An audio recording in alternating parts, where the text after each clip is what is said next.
you are allowed to start whenever you'd like, Chair. All right, I'll stop messing with my effects. So, okay, welcome to the December 17th, 2020 Planning and Zoning Commission meeting, the pre-meeting.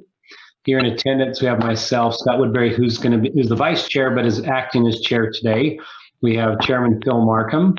We have from the commission, Travis Ney, Sue Wilson, Ned Hacker, Maren Patterson, and Lisa Milkevich.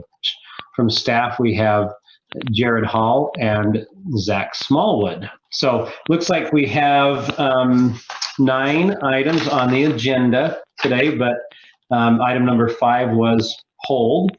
So lots of good stuff. I'm really, really excited about number 9 and feel like it's a great way to send me out of the commission. So you're fulfilling a planning and zoning dream on this one. So, okay. Number 1, approval of minutes. Has everyone had a chance to review those? Hey Scott, yeah. Not only is the fashion plate small a good topic and good activity for the city, we also get to talk about chickens, just so that you finish. I know, that's why I said number 9 is a good way to send me out. There you go. Yeah, I know, I'm very, very excited. That's why I want to get through all this other stuff so we can really talk about chickens. So did everyone have a chance to review the minute? Yep. Any comments? Anything? They look good. I thought they looked great. Okay. Anyone? I just have one. Oh, go ahead, Travis. I just have one on. It's on. It says the reason for including pedestrian infrastructure. I think it should be infrastructure. Oh, yep. And that's it. Good catch. Have you ever heard of an infographic before? Maybe it's the same thing. So, okay. All right. Good catch. Fix that. All right. Did my, can you guys still see me? Yep. I forgot to, apparently my computer decided that it wanted to go to sleep, so I decided to go to sleep. So, all right, conflicts of interest. Does anyone have any conflicts of interest? No. Okay. Oh man, my laptop just said it needs to restart. I hope it doesn't. So, all right, item number 3, approval of findings of facts.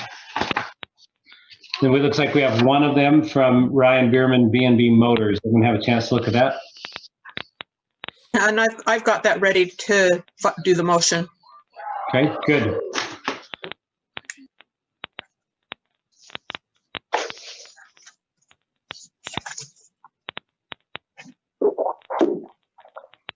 Structure 2, site plan review, and this is Jared, right? Yeah, thank you. Okay. So this is the, just to not to put too fine a point on it, this is the parking structure that we always knew we were getting, but we're getting it a lot earlier than we thought we were going to get it.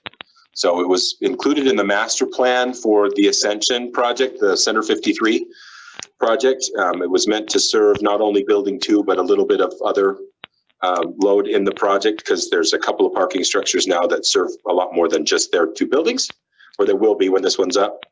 Originally, they were going to do a surface lot there for a couple of years. They're going to go ahead and just do the structure now if they can get approval for it. So it is a 5-level structure, 852 spaces, 6 stories in the office building. It's quite a bit, although it's 5 stories in the office building, 6 stories, they're lower stories. So there'll be a significant difference in height between it and the office building that I think you can see there in the elevations. The entrance for it and everything is planned to kind of coincide with the parking structure and office building across Ascension Way from it. So everything lines up pretty well. It's what we were expecting, but it does require site plan approval for the Planning Commission to allow the new building. It looks pretty straightforward. Any questions for the staff about this item? Right, so there is no entrance on 53rd. Everything goes out onto College Drive, or the street that has like 3 different names. Yeah, Ascension Way. And it all goes out onto what they call Ascension Way now.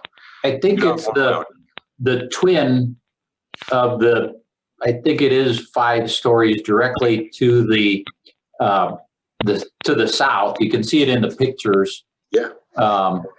So It is a twin to that. You're exactly right, Ned. So the buildings actually look alike, and the parking structures will look a lot alike. They're not exact, they're not identical, but they're very much matched. Yep, I saw some of the same features. So. Yeah, definitely. Okay. Any other questions on this one? Looks like there are 4 conditions. Have we heard any response or public comment on this? No public comment has been received. Wouldn't anticipate it. So, okay. All right. Anything else on that? Then move on to 6 and 7, which I really appreciate it, guys. I actually got 2 printed copies of 6 and 7. So my packet was, yeah, it's really exciting. So did someone not get it? Because I got 2. Did anybody else get 2 or just Scott? We just wanted to make sure you read it, apparently, Scott. I actually read it twice. There you go. Forward and backwards. So 6 and 7, Jared, this is you again. I will, I'll be as brief as possible to let you guys ask any questions. And then I know you've got other things on the agenda you want to talk about too. So this is very much in the same vein as the 4 applications you reviewed 2 weeks ago, although the setting is slightly different. The point at 53rd, everybody knows, is that project where the Best Buy and the Barnes & Noble are. Those are mid-boxes that are currently occupied, and they will be occupied, but their leases are coming up, and there's always some fluctuation and change in the market. Gary Howland is the applicant, Howland Partners. They own significant portions of the property and control other parts with other partners, and they would like to see this developed in the future as a mixed-use site. They've indicated some sort of, we've not seen any concepts on it. They've talked about some different kinds of levels of multifamily here, because they have so much commercial that is very viable and is already installed. They don't want to tear down everything on this site and rebuild from the ground up, although some potential for some of that demo are and be reconstructed as ground floor commercial with residential above, and then they'd like to add commercial out on the street frontage of State Street, making it more of a mixed use project. It's kind of, in our view, looking at it, a unique and pretty well suited property for mixed use. It's got a big public amenity to its north and east with the park. The oval is there. Shopping at Costco that's not far from the track station. It's actually only about a third of a mile from the track station. There's going to be a BRT line on State Street. It's really well situated for some mixed use, this kind of corridor mixed use that we're starting to look at. We mentioned last time we talked about the Public Works Department's upgrade or updating of their master plan for sewer. This was a part of that. When we were first approached about this project in July and August about the potential of it, there were concerns from Public Works about having capacity, not just for this project, but further down State Street. If this is going to be indicative of the kinds of things that come to us, are we able to handle them? So that Public Works, they were in the midst of getting ready for their sewer plan to be updated, and we gave them potential densities for a whole bunch of projects, and they started modeling for how they can handle it. I think I mentioned a couple of weeks ago that we were pretty encouraged actually when that data finally came in, and that's why we're bringing it forward now. So there are some upgrades that will probably likely need to be made depending on the kinds of densities that get proposed when any of these projects that come to us in the future, if they're rezoned, come for projects. We'll have to take those a piece at a time, but we're developing a plan that would say when and where we have to make the upgrades to accommodate that growth, and it can be done. So we're very encouraged. We're recommending that it be rezoned. Any questions for staff? Well, Jared, would this be a non-conforming use then in those zones as it is presently? None of the uses that are present on the site are any of the ones that we prohibit in mixed use zoning. So there's no car sales, there's no car repair. In that way, it's also kind of ideal. The configuration of the property is not the same as what we would do, how we would develop a mixed use property if it were a blank site. So any new projects that come in, as they came in under mixed use zoning, we would apply those new principles to the project, to the larger project. So they want to do that kind of thing. They want to put pad sites out on the street frontage that aren't there as much right now, and increase some of those. Some of those pad sites might be torn down actually before the other residential happened, and be redone closer to the street with more compact and closer to the street. We don't really know, but those principles, like you asked, Phil, would all be applied as we redevelop. But none of the uses are non-conforming, no, even in the mixed use. Thank you. Okay. I have two Go comments. ahead. Go ahead. One's a comment which we probably should talk about in the bigger meeting, just how we can encourage pedestrian and or walking access to Costco and tracks. Right now, it's a great idea, but not very feasible. It's tricky. And then the second one would be, and this one, I don't know, you tell me, I'm a little leery of talk about it. It's probably not appropriate tonight because we don't have a project, but talk about it publicly. How can we limit I think technically after we change the zone, they could come in, they won't, but they could wipe out everything and then build 3,000 units, 2,000 units, I don't know, upwards of 1,000 units. And that's 1,067 or something by my count. They're 80 units per the acre. I know they said they're not going to do that. We know we have a project in front of us, but this is a great piece of property. It has a lot of potential. It'd be great for mixed use, but 1,000 is a lot. It is. A couple of things just about that, just to talk about, and you're right off the bat, Lisa. Since we don't have a project, it doesn't make a lot of sense to talk about it too much right now. Let me start with the pedestrian connection stuff. So pedestrian connections are more important in the new MU code that we have right now than they've ever been. And so projects would have to address that. Getting people across State Street would be it's a challenge. The BRT coming down State Street, this is identified, this area, and we'll talk about it in the course of the presentation, but it's identified as a BRT village. So there will be there'll be a BRT stop in this area, probably along this frontage, because it's got to be somewhere near 53rd and State, and that's all of this frontage. So along with that, we can plan for this project to have good connections, at least to the public transit. Getting across State Street, we'll have to look at that when we look at projects, because right now the site is not well set up for pedestrians to move around on, not at all. In redevelopment, that's the only way to address those issues is in redevelopment. As far as the density goes, a couple of things. So we allow that kind of density with these projects, and we'll review all of them in the sewer master plan. That in the master planning for the utilities and the transportation and all of that, we look at the potential maximum densities. And so that's what we're doing. That doesn't mean they're going to get built that way. And very often they don't get built to those heights or those levels, because, for example, 1,000 cars parked, if they built 1,000 units, that's at least 1,000 parking stalls at the 1-to-1 ratio we require in the MCCD. This would be more like 1.65. That is a $25 million parking structure just for the residential. That's your investment at the minimum for that. So on an existing site with viable commercial and things like this that are already going on, you wouldn't incur the expense to tear all of that down just so that you could then build an enormously expensive parking structure for residential units and then put in your commercial that we were going to require too. You redevelop it and use what you can and keep what you can. So I don't see, and that won't let you do that many units. So it's probably not unrealistic when he says, I'm going to do about 350 or 400 units. That's probably about what will fit with the existing development. But we don't know that. So we'll plan for 800 to 1,000 and make sure that we could handle that kind of capacity in our sewer upgrades that we make over the next 5-10 years. I just thank you for reassuring me that there is restrictions that probably will restrict the possibility of that happening. I also have to throw out there, I mean, we've all heard we need more options in housing. We need a variety in price range in housing. There's a middle missing. We know that, but I'm just a little nervous. I think there's 5 properties we could list off the top of our head that all of a sudden are on boom like that in 3 years. Yeah. We might have realized, wow, maybe we overdid it a little bit. I mean, we did the whole TOD section and now we have 5 properties. They're about to explode in 2 years. And there might be more than that in the end too. Smaller ones and the larger ones, et cetera. So. All right. Yep. Awesome. Anything else on 6? This is 2 motions. It is. As a reminder, and they're both forwarding recommendations to the city council. So whoever makes those motions, make sure that it's forwarding. We're not approving anything. We're just forwarding a recommendation. So, okay. Thanks, guys. Awesome. Number 8 is Mr. Smallwood. So go ahead, Zach. Great. So this is a recommendation to amend, out of it already. Adopt. So we're looking to amend the general plan to adopt the Fashion Place West Small Area Plan.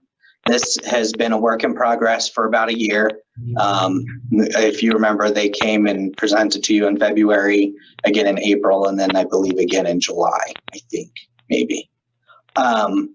And as part of that, they've been developing the small, they meaning Voda Landscape and Planning. They are the consultant that we are working with. They have been working tirelessly on getting this developed and set up. We have had a couple opportunities of public engagement where we have, in February, if you remember, we had an open house back when we could have such things. And then shortly thereafter, COVID struck. So then additionally, we had circulated a survey out to the city, or the small area plan area at least. And I believe we received about 300 comments on that. I think that was the number. I apologize. I don't remember the number off the top of my head. But we did, do the public engagement side of that, received a lot of good feedback and incorporated that into developing this plan. I'm going to be available. I'm going to be doing the introduction to the small area plan, and then Mark Morris and potentially Annalise Eichelberger will be presenting on the details of the plan, and then we'll both be available for questions as well. So any questions, preliminary or early? I do. I've got Okay. just a plethora of notes here in my packet here. On Sure. page 3, where it talks about, on the page that starts connectivity conditions, and it's got the thumbnail map. Mhm. And it says the housing trends, the median home values in the study area are 239,474. I have Okay. to put a big disagree on that. I did some research on this, and I checked with a couple of real estate agents, and 239 might be where you'd get one of the small condos on Leicester Avenue. But any house, single family home that you want to buy in that area is going to be significantly more than that $239,000 mark. So I feel like those figures are in error. And I also hate the idea of opening this up to multi-housing. To high density housing. I worry that they'll take that retention basin, and even though they've kind of earmarked and said that it'll be open space or a park or something, I worry that somewhere down the road that might get occupied housing, unless, I hate the term affordable housing, because to me that just says high density apartment buildings. I think we need to look at affordable owner occupied housing for the neighborhoods in Murray, because I think we're undermining the single family home in a lot of neighborhoods. I think we need to be careful about that. I think we need to keep our residential anchors in Murray. And It's the things that have made Murray unique. Zach, but I mean, those are some good points that Sue brings up, but those are all points that should have been brought up like in the previous 5 times, right? I mean, I have. Right. So I guess and I appreciate him, Sue, and I agree with you in certain aspects, but Zach, as we're the discussion today, is there opportunities to try to do just what Sue's saying? Hey, I think we should change this, or is it really we just adopt it? We recommend adoption or not? That's completely within your purview, for sure. You guys are the recommending body. This would be an amendment to the general plan. So this would be a good opportunity to do that if a commissioner feels that needs to be relooked at or something. I just wanted to make sure that from a procedural standpoint that we all understood as the commission, what we can and can't do. I mean, is if this is something where this is what's brought before us, and so if there are things we don't like what Sue has brought, then those are things that we would have to vote no to forward a recommendation, and then it be brought again, or because it doesn't really feel like that we can change things on here per se, right? Right. I mean, you can suggest changes. There's a plethora of things that you could do.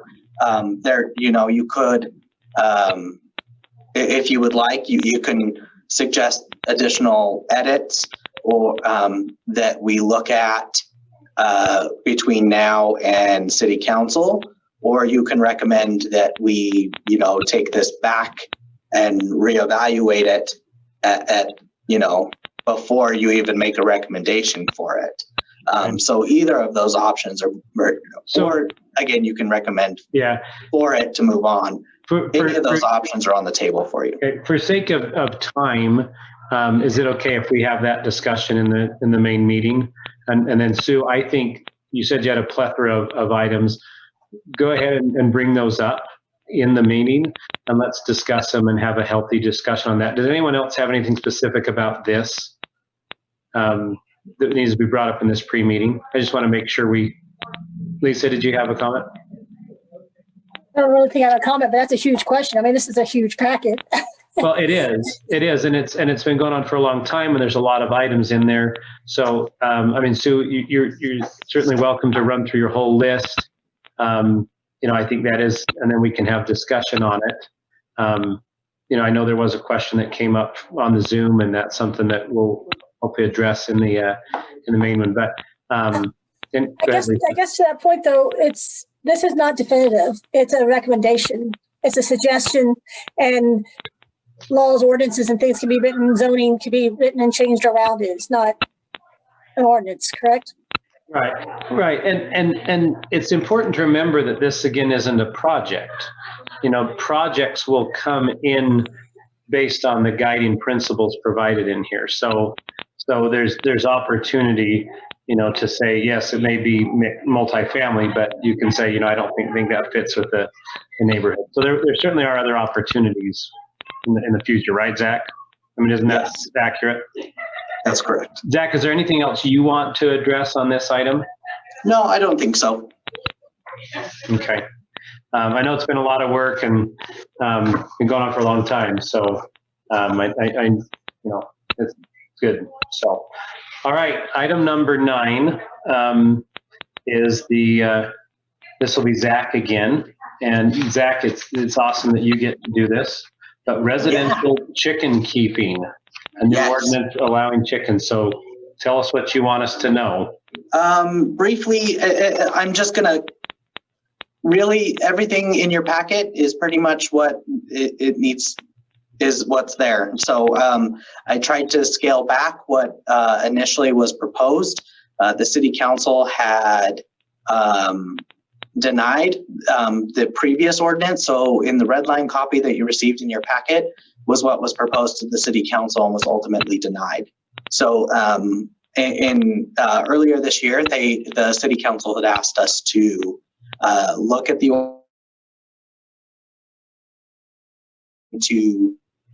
looking at that ordinance and also conducting a survey that had over 1,000 responses, which is insane. We usually never get that level of public comment for anything. So it was great to see that kind of feedback. We were able to craft an ordinance that should be simple, also should reduce the amount of code enforcement regulation. I know that is a big thing for this commission is the amount of staff time spent on code enforcement cases. And this is hopefully in a way to reduce that amount there. So we hope that you will like it and approve, and looking for a recommendation to the city council on that one again. Well, I mean, Zach, I think it's a long time coming, and yes, we certainly hate to waste time of the enforcement. We also hate to pass ordinances that are unenforceable. That happens a lot, and there were a lot of comments to that, so I'm certainly that will come up. And a couple of the questions that I had when I read it is, you referenced some of the other plans, the other cities you've talked to about their plans. I wish I had more detail on what those are. For example, which ones have permits? What type of enforcement issues have they had? I don't feel like I got enough information about the research that we did to be able to compare to cities. Just you wait, sir. Oh, do you have it for us? I do have it for you. Oh, we're going to get a deep dive. We're going to get a deep dive into this one. We're going for the full bucket of chicken, aren't we? Well, that's, yes. I've been waiting for this, Zach. Me too. It was like Christmas morning. I knew we were talking about chickens this morning. I was like, yes. I told my wife, I said, you may need to bring me some meals and I may be sleeping here. This may go all night because I love the chickens. Mhm. I have to say, I too am excited about the chicken discussion, but I have to apologize up front. I only had part of the section. I just found the other part of the section squeezed in another part that I didn't realize. So I apologize. Well, My information is all scattered. You can go and read it throughout, and there'll be plenty of time for discussion. So any other thoughts, questions specifically about this prior in this meeting? I can't wait. Jared? No? Mary? Not good. I'm staying out of the chicken thing completely. Okay. All right. Well, I've certainly got lots of thoughts on it. And Zach, I will look for your deep dive information, and maybe that will address some of my questions. And anyway, so as Sue said, I have a plethora of questions. Oh, wonderful. I But can't wait. I can't wait either. So Travis, thoughts on, No, I'm just going to turn off my computer and start it up again and see if I can get rid of the clicking noise and quit my picture showing on the screen every 30 seconds or every 10 seconds or however often. well, Are those chicken noises like Yeah. chicken noises? Yeah, it is. So why don't we, let's take 2 minutes and then Travis can turn off and then we can come back on. So Okay. we'll close the pre-meeting. All right. Like countdown, like the movie thing, action. So, all right. Welcome everyone to the December 17th, 2020 Planning and Zoning meeting. My name is Scott Woodbury. I am the vice chair, but I'm the acting chair today. Our chairman, Phil Markham, is here with us, but we've been taking turns the last few months as we're both done in next year. So just a few more meetings. So I'm chairing the meeting today. And on the commission, we have the Chairman Markham, Phil Markham. We have Sue Wilson, Lisa Milkevich, Marin Patterson, Travis Ney, and then we also have Ned Hacker. And then from staff, we have Jared Hall and Zach Smallwood. Bryant will be joining us, Bryant Farnsworth from the City Attorney's Office. I'm going to read a statement. As the acting chair of the Murray City Planning Commission, I, Scott Woodbury, have determined that due to infectious disease COVID-19 novel coronavirus, holding an in-person meeting with an anchor location presents a substantial risk to the health and safety of those in attendance. Under these circumstances, Utah Code 52-4-2074 allows for electronic meetings to be held without an anchor location, so long as the public has an opportunity to view the meeting and submit public comments. We are holding tonight's Planning Commission meeting via video conference, and the meeting is being live streamed at www.murraycitylive.com. If you have a public comment to submit to Planning Commission, please do so via email, or got another. You can register. If you've registered on the Zoom webinar and wish to make a live comment, you're welcome to raise your hand. If you have submitted a comment, then if you submitted it in writing previously or an email, then we ask that you don't come and also make a live comment. And if you are making a live comment, we ask that you restrict your comments to 3 minutes. So with that, all that fun stuff out of the way, we'll go to a couple business items. We do have, we have 8 items on the agenda today. Item number 5, which was a conditional use permit for 4,800 lofts, it was actually withdrawn on the 10th. So if anyone's here for that, we hope you enjoy the rest of the meeting, but we won't be discussing that today. So we have conditional use permits, general plan zone amendments, ordinance text amended, and lots of fun. So the first item is the approval of minutes from the December 3rd planning meeting. Has the commission had an opportunity to review those? Yeah, I see a lot of head nodding. Yes. Yes. Yes. Welcome, Bryant Farnsworth. Good to have you with us. Okay. Well, was there any changes or anything other than what was noted in the pre-meeting? Okay. All right. I will entertain a motion. Mr. Chairman, I'd make motion that our December 3rd meeting as written with slight text amendment we talked about in our pre-meeting. Thank you, Mr. Hacker. Do you have a second? I'll second. A second from Commissioner Milkovich. I have a motion by Mr. Hacker to approve the minutes from the December 3rd meeting with the changes as noted in the pre-meeting, and a second by Commissioner Milkovich. All in favor? Aye. Aye. Aye. Any opposed? Aye. Okay. I think I heard all the ayes. Perfect. All right. Item number 2, conflicts of interest. Does anyone have a conflict of interest that should be noted? Well, I guess any conflict of interest should be noted. So any conflicts of interest with any of the items on the agenda today? No. No. No?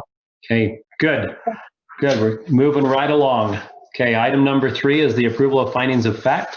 We did have one conditional use permit, which was operation of auto sales for B&B Motors, Ryan Bierman. So has everyone had a chance to review those? Yes. Yes? Yes. Awesome. Any comments or changes or anything? No? Okay, if not, I'll entertain a motion. Go ahead, Commissioner Okay. Wilson. Mr. Chair, I'd like to make a motion to approve the findings of fact for a conditional use permit for Ryan Bierman doing business as B&B Motors at 4335 South Main. I'll second. Okay. I have a motion by Commissioner Wilson to approve the findings of facts for the conditional use permit for Ryan Bierman B&B Motors, and a second by Commissioner Patterson. All right, all in favor? Aye. Aye. Aye. Aye. Good. I think I heard all the ayes. Great. Thank you. And on to item number 4, which is Security National Parking Structure 2, the site plan review. And Mr. Jared, go ahead. You've got this. Okay, are you all seeing the slides? Yes? One big slide. That's what I want. Good deal. Thanks. So as you said, this is a site plan review to approve a new parking structure on the Security National site, Center 53 at 433 West Ascension Way. This is the property you can see here, the larger part of the property in this section along the off-ramp of I-15. The office building is actually currently under construction right here that was just recently approved at the beginning of this year or the end of last year. I forget. It's all kind of a blur. The original plan was for them to build that office building, another 6-story office building, kind of a twin, as Commissioner Hacker mentioned in the pre-meeting, kind of a twin to the current office building on the north side of Ascension Way. And then they were going to do a surface parking lot temporarily, in addition to some other surface parking lots further on in their other properties, to accommodate it for a while they got ready to do additional buildings and more parking garages to build out the full Center 53 plan that's been a master plan for a while now. As it turns out, the conditions were right for them, and they decided they wanted to move forward with the parking garage associated with Building 2 right away. In the CD zone that they're in, new construction requires the Planning Commission's approval. It doesn't require a conditional use per se, but it requires a Planning Commission review and approval. So we run it through the site plan application. That's why you see it that way. Mentioned that it's the parking garage that they're going to build. It is a 5-level parking garage. You enter it. This is Ascension Way right here on the north of the garage. You enter the garage and go down a level. So level 1 is actually underground, and then level 2 is ground level, and so you have the connections across to the main building, to the office building, and the sort of the plaza area that mirrors the plaza that was installed on Building 1 and their parking garage. I didn't include the plans for the other levels. You have those in your packets, but they're all very similar to level 2. They don't have a connection to the building. Elevations on the north and west are shown here. They do want to use industrial trellises on the sides of the building in certain areas to kind of increase the look of the building, make it look nicer, and to cover some of the open areas where the cars would otherwise be visible from the street in that parking garage. So you're seeing from the north, this would be the 53rd South view, from the Ascension Way west across that parking lot where the hotel is. And then again, the south elevation along 53rd South, and the east elevation that's against the building. Between the building and the parking garage. A couple of little sections that show you how this parking garage works. Again, it's 5 levels, significantly shorter than the building because they're just parking garage levels. And you have that one subterranean. So This is, you can see kind of the outline of the building in the back. That's the view you'd have looking at it eastward at the building. And again, that just kind of, this is, it adds enough parking to more than serve this particular building, especially when taken in conjunction with the parking garage that already exists on the north side of Ascension Way with Building 1. So we're slightly overparked at this point, but eventually there'll be more office buildings in this Center 53 project, and they'll need all the parking that they've got, plus some additional garages in the future, if you remember that master site plan. I did want to make it clear that this particular plan does not modify that master site plan. It's just taking a step, what would have been step 2 earlier than we planned to. This is just a view across 53rd South as you look at the property. The office building's well underway. The parking garage will sit right in this area, right here where they're staging the construction of the office building right now.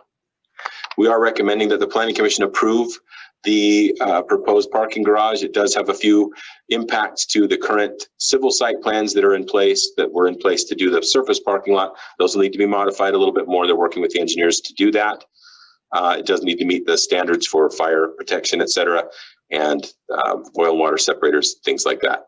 We do need an updated landscaping plan. We had landscaping plans that anticipated a surface parking lot with kind of removable landscaping in the future. They're working on those landscaping plans now. We'll make sure we have them for the building permits. Any questions from the commission for staff? Thank you. Okay, Jared, thank you for that. Any questions for Jared? Okay. All right, is the applicant here? If the applicant could raise their hand, click, I will allow you to. Okay, there's Brandon Federico. Yep. Okay. All right, Mr. You should be available. You're able to speak now. Okay, Mr. Federico, anything you want to add to what Jared talked about? No, I think Jared did a great job presenting. We're just excited to have approval to put the parking structure in. As we started looking at this, the thought process of putting in the temporary parking, surface parking, we started looking at, a Class A office and then having the surface parking that was so far away from the actual building. So we decided to move forward with the parking structure, dress up the building, dress up the site, and provide tenants a quicker, easier way to get into the building. So Good. We're excited to move forward with this. Good. It's great to hear someone who's excited about a parking structure. Yes. So I appreciate your enthusiasm. No, that's great. Have you had a chance to review the conditions? Yes. Do you have any questions on those? No. And you're able to abide with those? Yes, sir. Perfect. Thank you. All right. We may have some comments for you or additional questions, may get you back up. But at this point, we will open this up to public comment. And if you'd like to make a comment on the agenda item, you can do so by emailing planningcommission@murray.utah.gov. Or if you are participating in the meeting through the Zoom webinar registration and you wish to make a live comment, please click the raise hand button. If you're making a live comment, please limit your comment to 3 minutes. If you've submitted an email comment, it will now be read into the record, and we ask that you do not make additional live comments. So have we received any comments here? We have not received anything for this project Okay. as of yet. That's good, I guess. So, okay, we'll give it a little bit. Okay.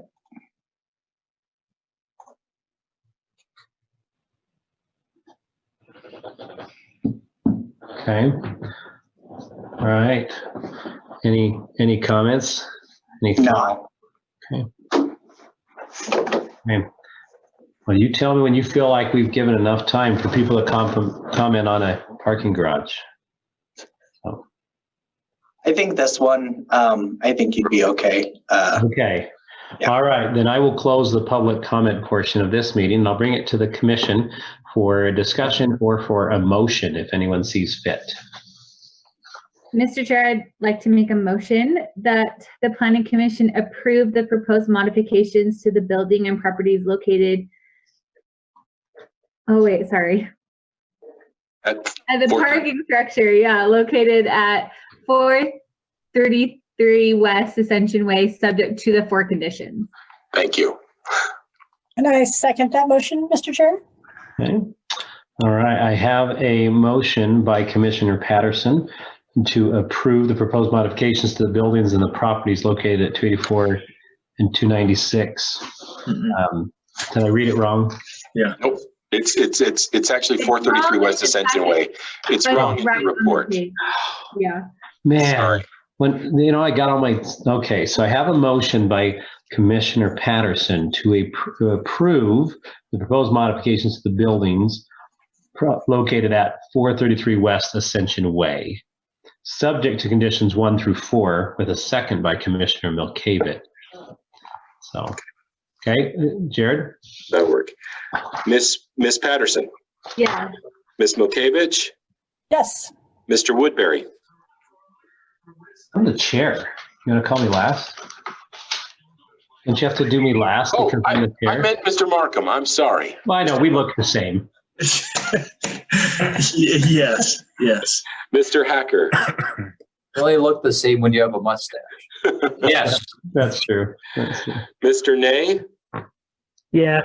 Miss Wilson, Yes.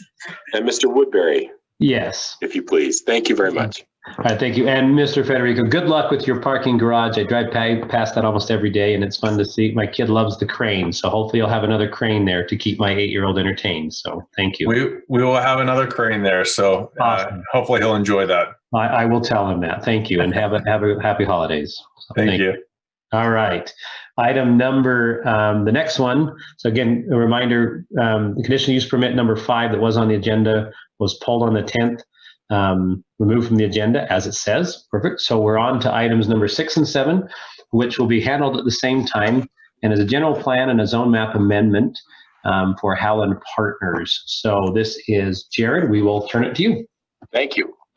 As you said, this is 2 items at the same time, a general plan amendment and a zone map amendment. And I will kind of elaborate on those 2 things in these following slides. First of all, the multiple properties that are listed there represent, the addresses that are listed represent these properties that are collectively known as the point at 53rd.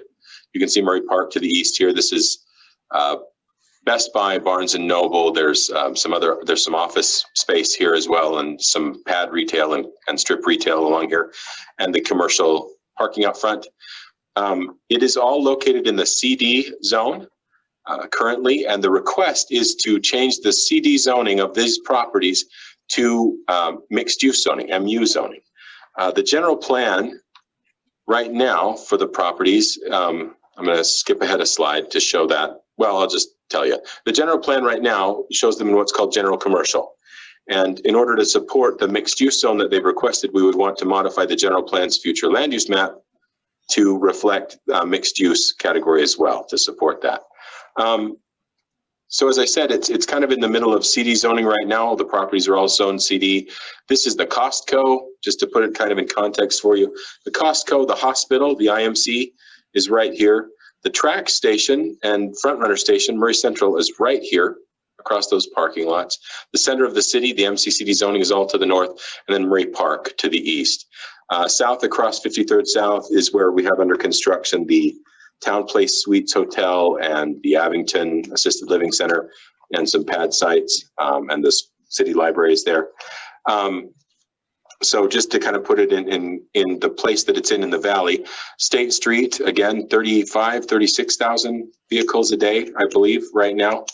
53rd South, less than that, but still a significant corridor. So we'll talk about that again in a moment as well. But the applicants, the Howland Partners, have applied to make that zoning change and that future land use map change to support the redevelopment of the property in the near future as a mixed use project instead of just a commercial center.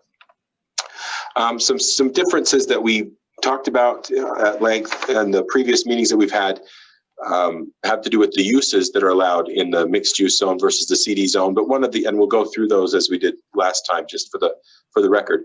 But one thing to point out as well is that the public improvements that are required and the way that properties are developed in the mixed use zone are significantly different than in the CD zone.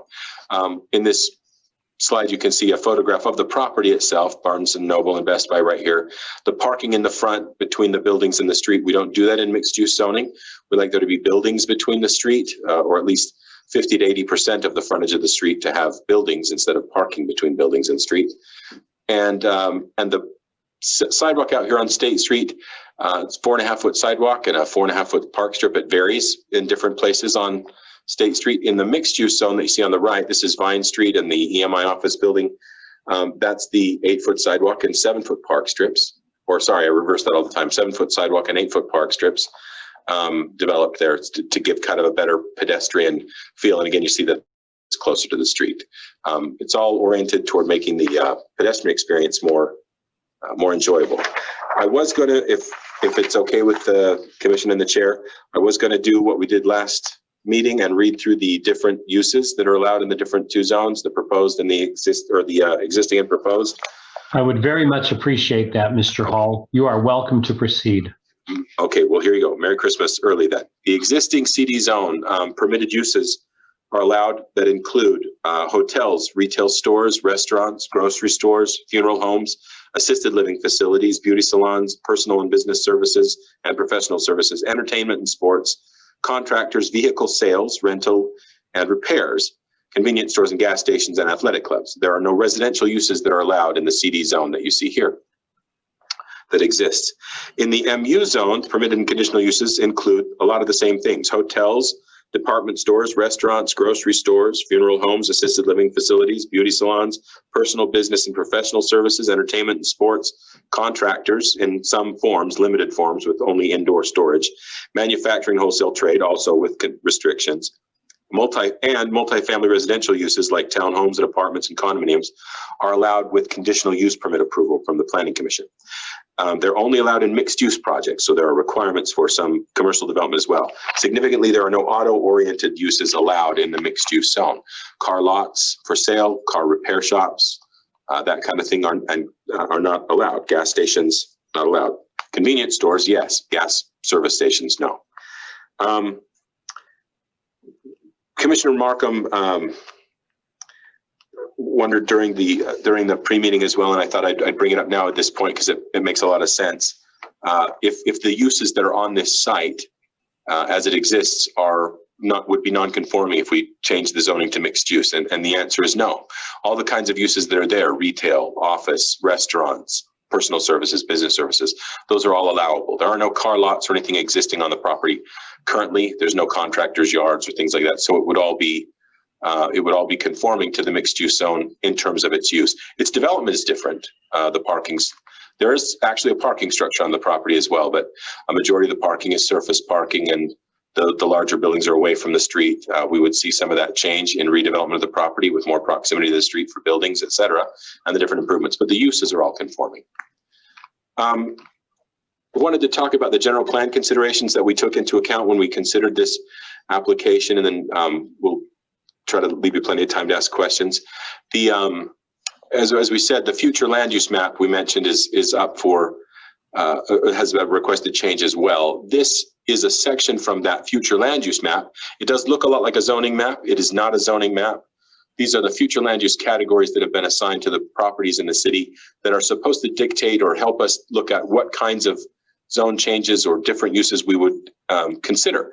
In this particular case, the subject property is all in the general commercial designation. The request is to change it from general commercial to mixed use. And you can see the Costco's in that same category. We've put the hospital and professional office. There's mixed use around the transit station. When the general plan was considered in 2017 and adopted, there was an understanding in the plan, in the section about general commercial category, that higher density housing would be considered only in projects that were mixed use. The thinking being that if requests to rezone to mixed use were considered, they might be considered, but trying to rezone a property from general commercial in that category to straight residential, RM25 or something, would be rejected.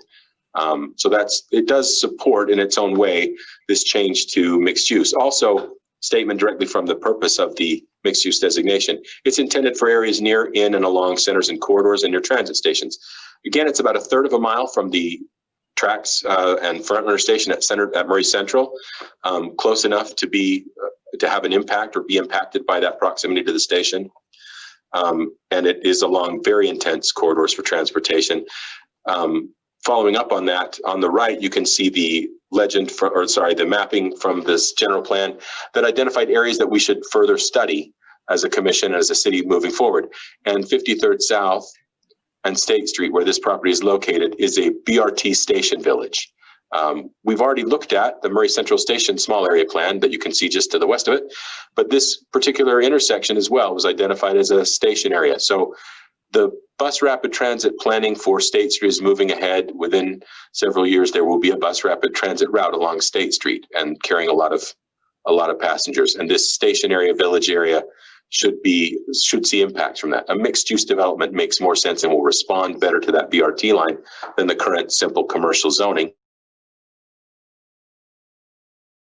Section 5 in the general plan has this goal to encourage revitalization along key transportation corridors and in the core of the city. This is a major corridor, transportation corridor, and it's very close to the center of the city. We feel like the change that's proposed is supported by these areas of the general plan. We are recommending, based on those things, that the Planning Commission forward recommendations of approval for both requests. They are separate requests, although we reviewed them together.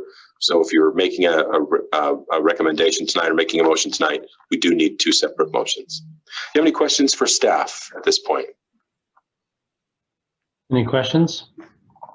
I appreciate you reading the differences and also answering Mr. Markham's question about, the current uses there. It's important for people to understand, what could happen or what could go there. The reality is it could change zone and actually not change anything that's going on there right now. I also appreciate you saying that, conditional use permits, any housing development will require a conditional use permit. So right.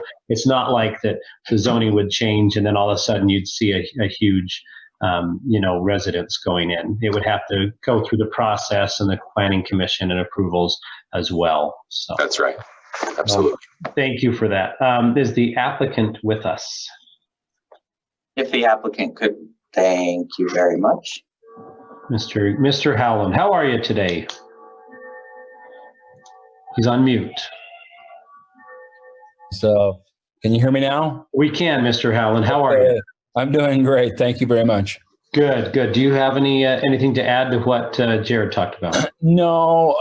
The only thing that I do want to say is I've owned this property, acquired 6 of the acres in 1999, and then the balance of it I acquired, over about a 2-year period of time. It was a very, very difficult property to develop. Over the last 20 years, I've had numerous offers to sell this property.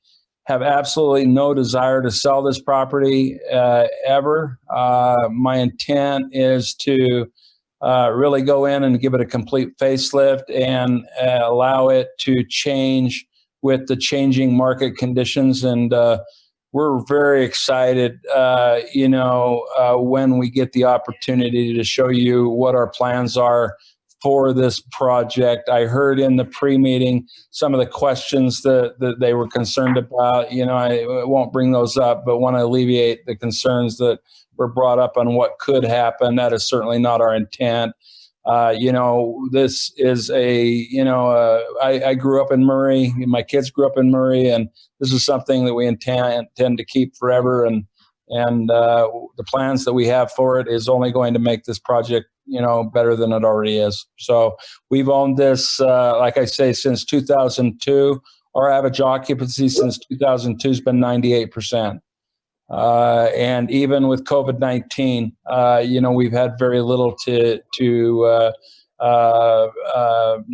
no vacancy other than some of the office. So we anticipate, and we have a number of new tenants that are coming in to revitalize with the changing retail market conditions. So it is going to be truly a mixed use that will carry all of the retail.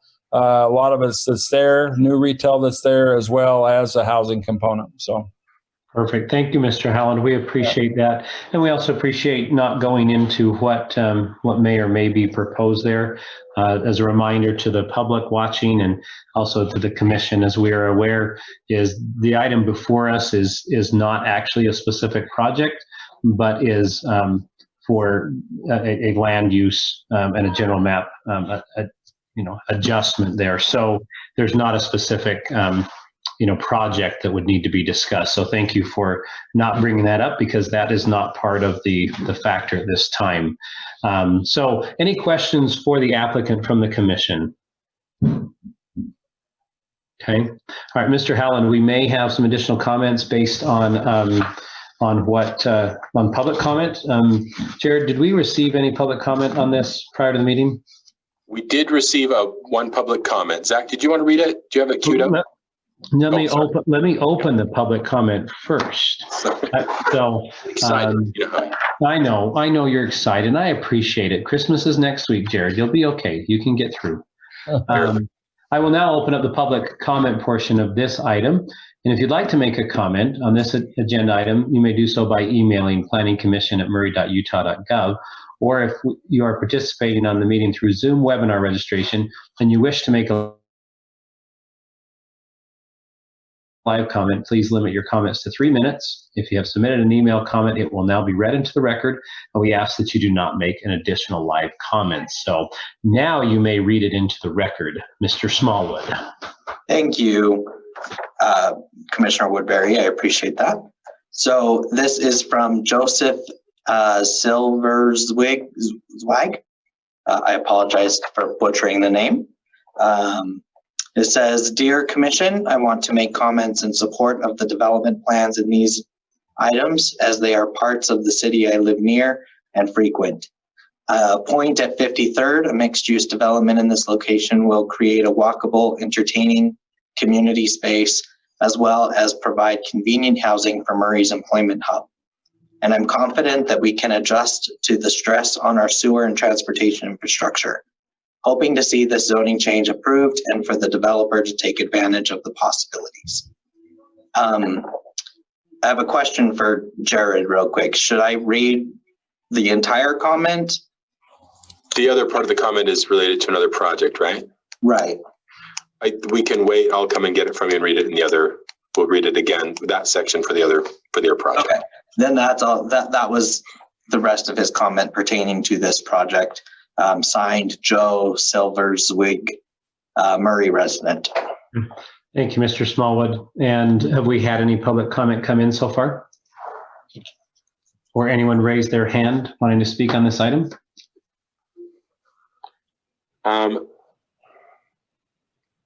Not for this item. We have some other comments coming in, but not for this particular item, no. Okay. Well, I guess we can spend ample time for. Yeah, we don't have anybody's hands raised either, so. Well, then we will close the public comment portion of this agenda item. And any questions, additional questions from the commission for the applicant, or if anyone wants to make a motion, we can have a motion. Reminder, it's 2 motions, and it is a motion to forward a recommendation to the city council. So if anyone would like to make a motion, we can go there. In lieu of making a motion, can I Go can I ahead. just make a couple of generalized comments? Yeah. I think that I think that this is the right direction to go with this particular piece of property, but I want the applicant to hear very clearly that this is not a walkable property as it is. This project currently is atrocious for the pedestrian, and that will have to improve with whatever projects come forward. You have to improve the experience for the pedestrian in here. It's dangerous. Yeah. Yeah. Thank you for that. I do agree as well. There's been many times coming out of one of the businesses and you almost get hit by a car. So it is a difficult walkable to walk there. So, all right. Any other comments? Go ahead, Lisa. On that note, I'm assuming we're making the comment to the property owner and to the city as well, because we like it to be walkable all the way over to the transit system, right? So there'll be more discussion in the future. Yeah, absolutely. And as a reminder, because there's no project here, I appreciate you putting those on the record, because then that's something that both the applicant and the city can keep in mind as they proceed. And I think what we've seen with many of the other applications coming across the city is that walkability and mixed use is really important. And so I thank you for bringing that up, Commissioner Ney. If there's no more, go ahead, Lisa. One more, it's just a comment for record. I also appreciate Mr. Howland's comment. As you said, there's no project currently on the line, but we appreciate that he's a resident of Murray and concerned about the density as well. So we appreciate that. Perfect. Thank you. All right. I'll entertain a motion if anyone sees fit. I'll make a motion, Mr. Chairman. First, I'd like to say that I like Mr. Howland's statement not to make wholesale change to the property just out and outright, but to allow it to change as the market demands it. So that I think is a good way to develop the property as well. So with that, Mr. Chairman, I'd like the Planning Commission to forward a recommendation to the City Council for the requested amendment to the general plan future land use map, redesignating the property located at 5283, 5157, 5217, and 5177 South State Street, and 151 East, 5300 South, from general commercial to mixed use. And I assume that means approval instead of just a recommendation, forward of approval. Okay. All right. Do we have a second?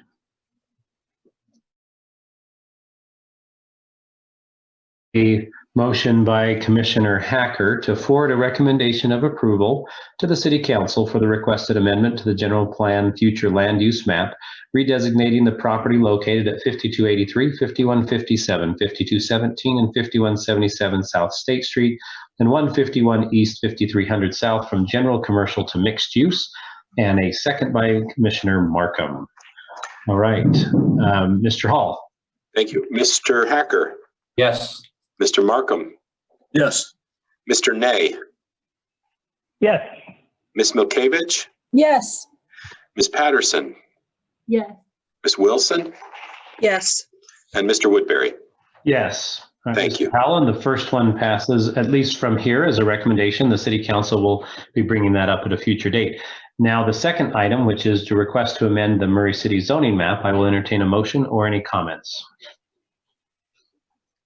I'll make a motion that the Planning Commission forward a recommendation of approval to the City Council for the requested amendment to the zoning map designation of the properties located at 5283, 5157, 5217, and 5177 South State Street, and 151 East, 5300 South from CD commercial development to MU mixed use. Do I have a I'll second? second it. Second from Commissioner Hacker. Okay. I have a motion from Commissioner Ney to forward a recommendation of approval to the City Council for the requested amendment to the zoning map designation of the property located at 5283, 5157, 5217, 5177 South State, and 151 East, 5300 South from CD commercial development to MU mixed use, and a second by Commissioner Hacker. Okay, Mr. Hall? Mr. Ney. Yes. Mr. Hacker. Yes. Ms. Milkevich. Yes. Ms. Wilson. Yes. Ms. Patterson. Yes. Mr. Markham. Yes. And Mr. Woodbury. Yes. Thank you. Mr. Howland, both of those have been forwarded on to the City Council, and I'm sure the staff will let you know when it'll be on that agenda. We appreciate your commitment to the City of Murray and to doing the development in a responsible way. So thank you very much and have a wonderful holiday. Thank you. Okay, item number 8. Now, Zach, I know this is kind of your baby, so I'm gonna give you the time now and go ahead. Great, thank you so much. Let me go ahead and do a thing. How about that? Ah, the thing is awesome. Thank you. Okay, perfect. Can you see my screen? Yes, we can. Great, thank you so much. So thank you again, Chairman.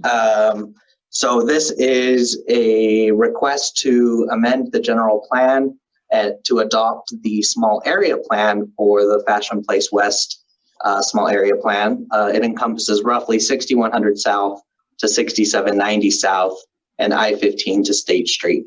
It does go a little bit further west than that, or east, I apologize.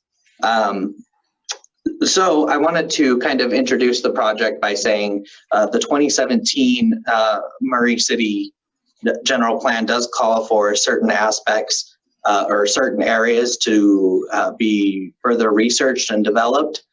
During the general planning process, it looks at a much broader scope and then calls for additional finer grained study in certain areas. Fashion Place West and actually all of our transit station areas are called out specifically to do that. As you can see here, this is a snippet from the 2017 general plan. You can see here that Fashion Place West is called out there. We obtained a grant from the Wasatch Front Regional Council.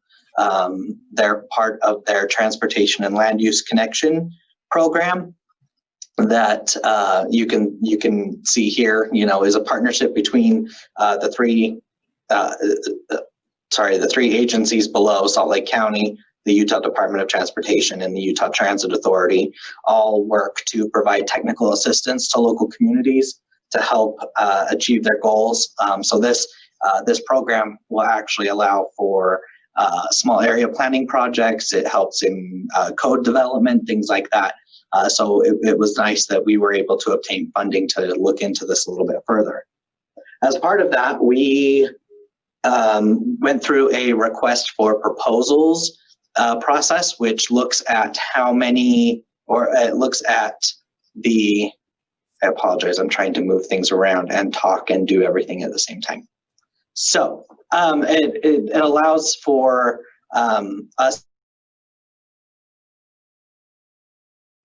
that would be qualified as consultants to help us with that technical work. And through that process, we chose Voda Landscape and Planning. They are an award-winning planning firm led by Mark Morris. They've done things such as the Mill Creek City Center Master Plan, as well as the Regent Street Urban Design and Placemaking. So if you walk down Regent Street, Mark and his team actually designed that area. It's beautiful. I really like it. So what I'm going to do is turn it over to Mark Morris and possibly Annalise. I'm not sure if she's going to be involved today, but I will turn it over to him here in just a second so that he may kind of explain the project in more depth. So you should be available, Mark, to share your screen. Okay, oh, actually, great. I need to stop sharing. How about that? That helps first. There we go. Okay, can you hear me? We can. Yes. Welcome, Mr. Morris. Okay, great. Thank you for having me. I am going to share my screen. Great. Can you see my screen now? Yes. Yes, we can. Okay, great. So at the beginning, again, my name is Mark Morris with Voda. We're very excited to present a draft of the Fashion Place West Small Area Plan to the Commission tonight. We have been in front of you before to kind of introduce the project, and hopefully some of you were able to attend our open house back in February. As Zach mentioned, we have been looking at this Fashion Place West area to look at basically a 20-25 year time horizon. So these are basically visioning types of projects where we look at what's feasible, what sort of investments does the city need to plan for, as well as even things that maybe aren't feasible yet that we can kind of plan for in the future as populations grow and change and as demand changes in our region. So this area that we've looked at, Zach kind of outlined, basically the focus is the track station at Fashion Place West on Winchester, and on the other end, the Fashion Place Mall. And one of the key objectives here was to try to improve that connection between those two destinations.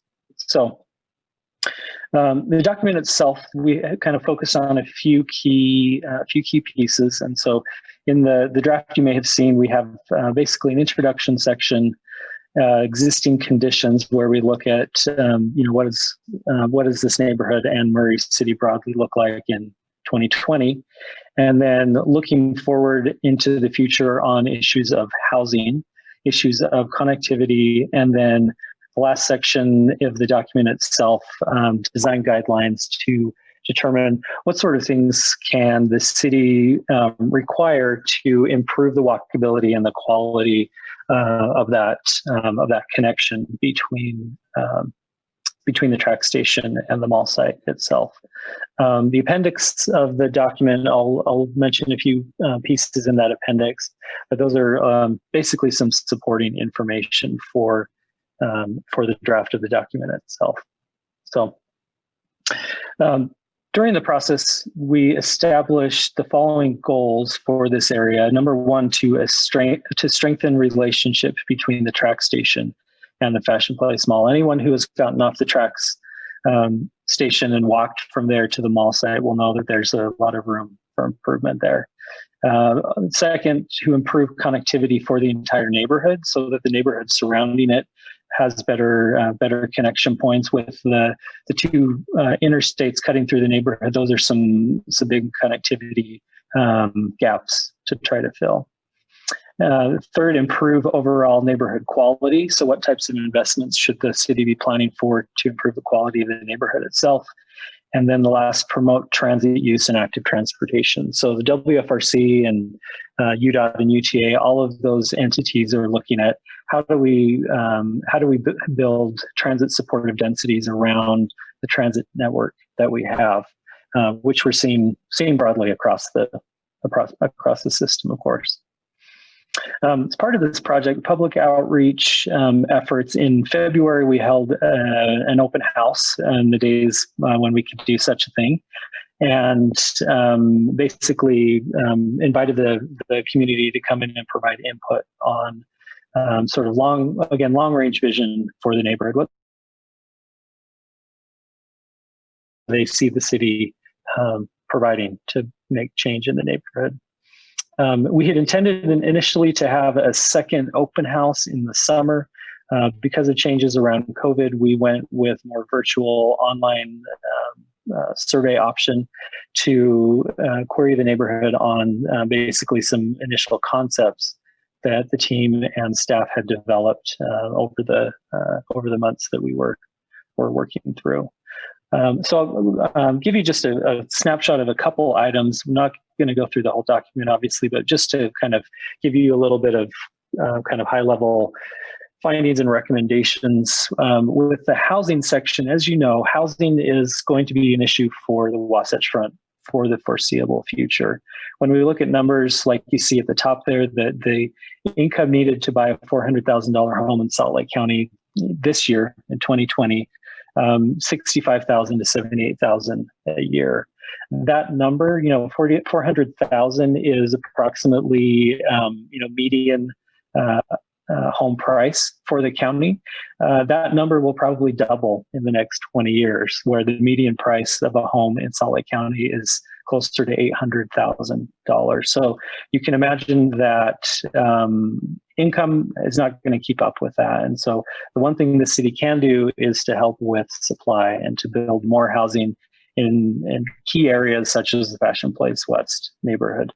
I'm sure you've seen many applications over the last few years with change in housing types.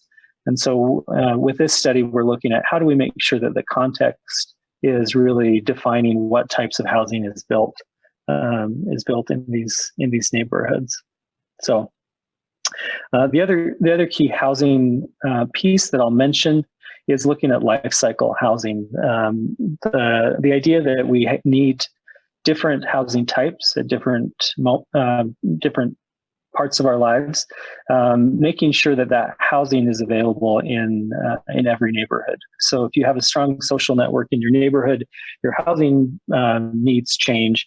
Are you able to find a new place to live that meets your needs without uprooting your entire life and having to move to a different city or a different neighborhood?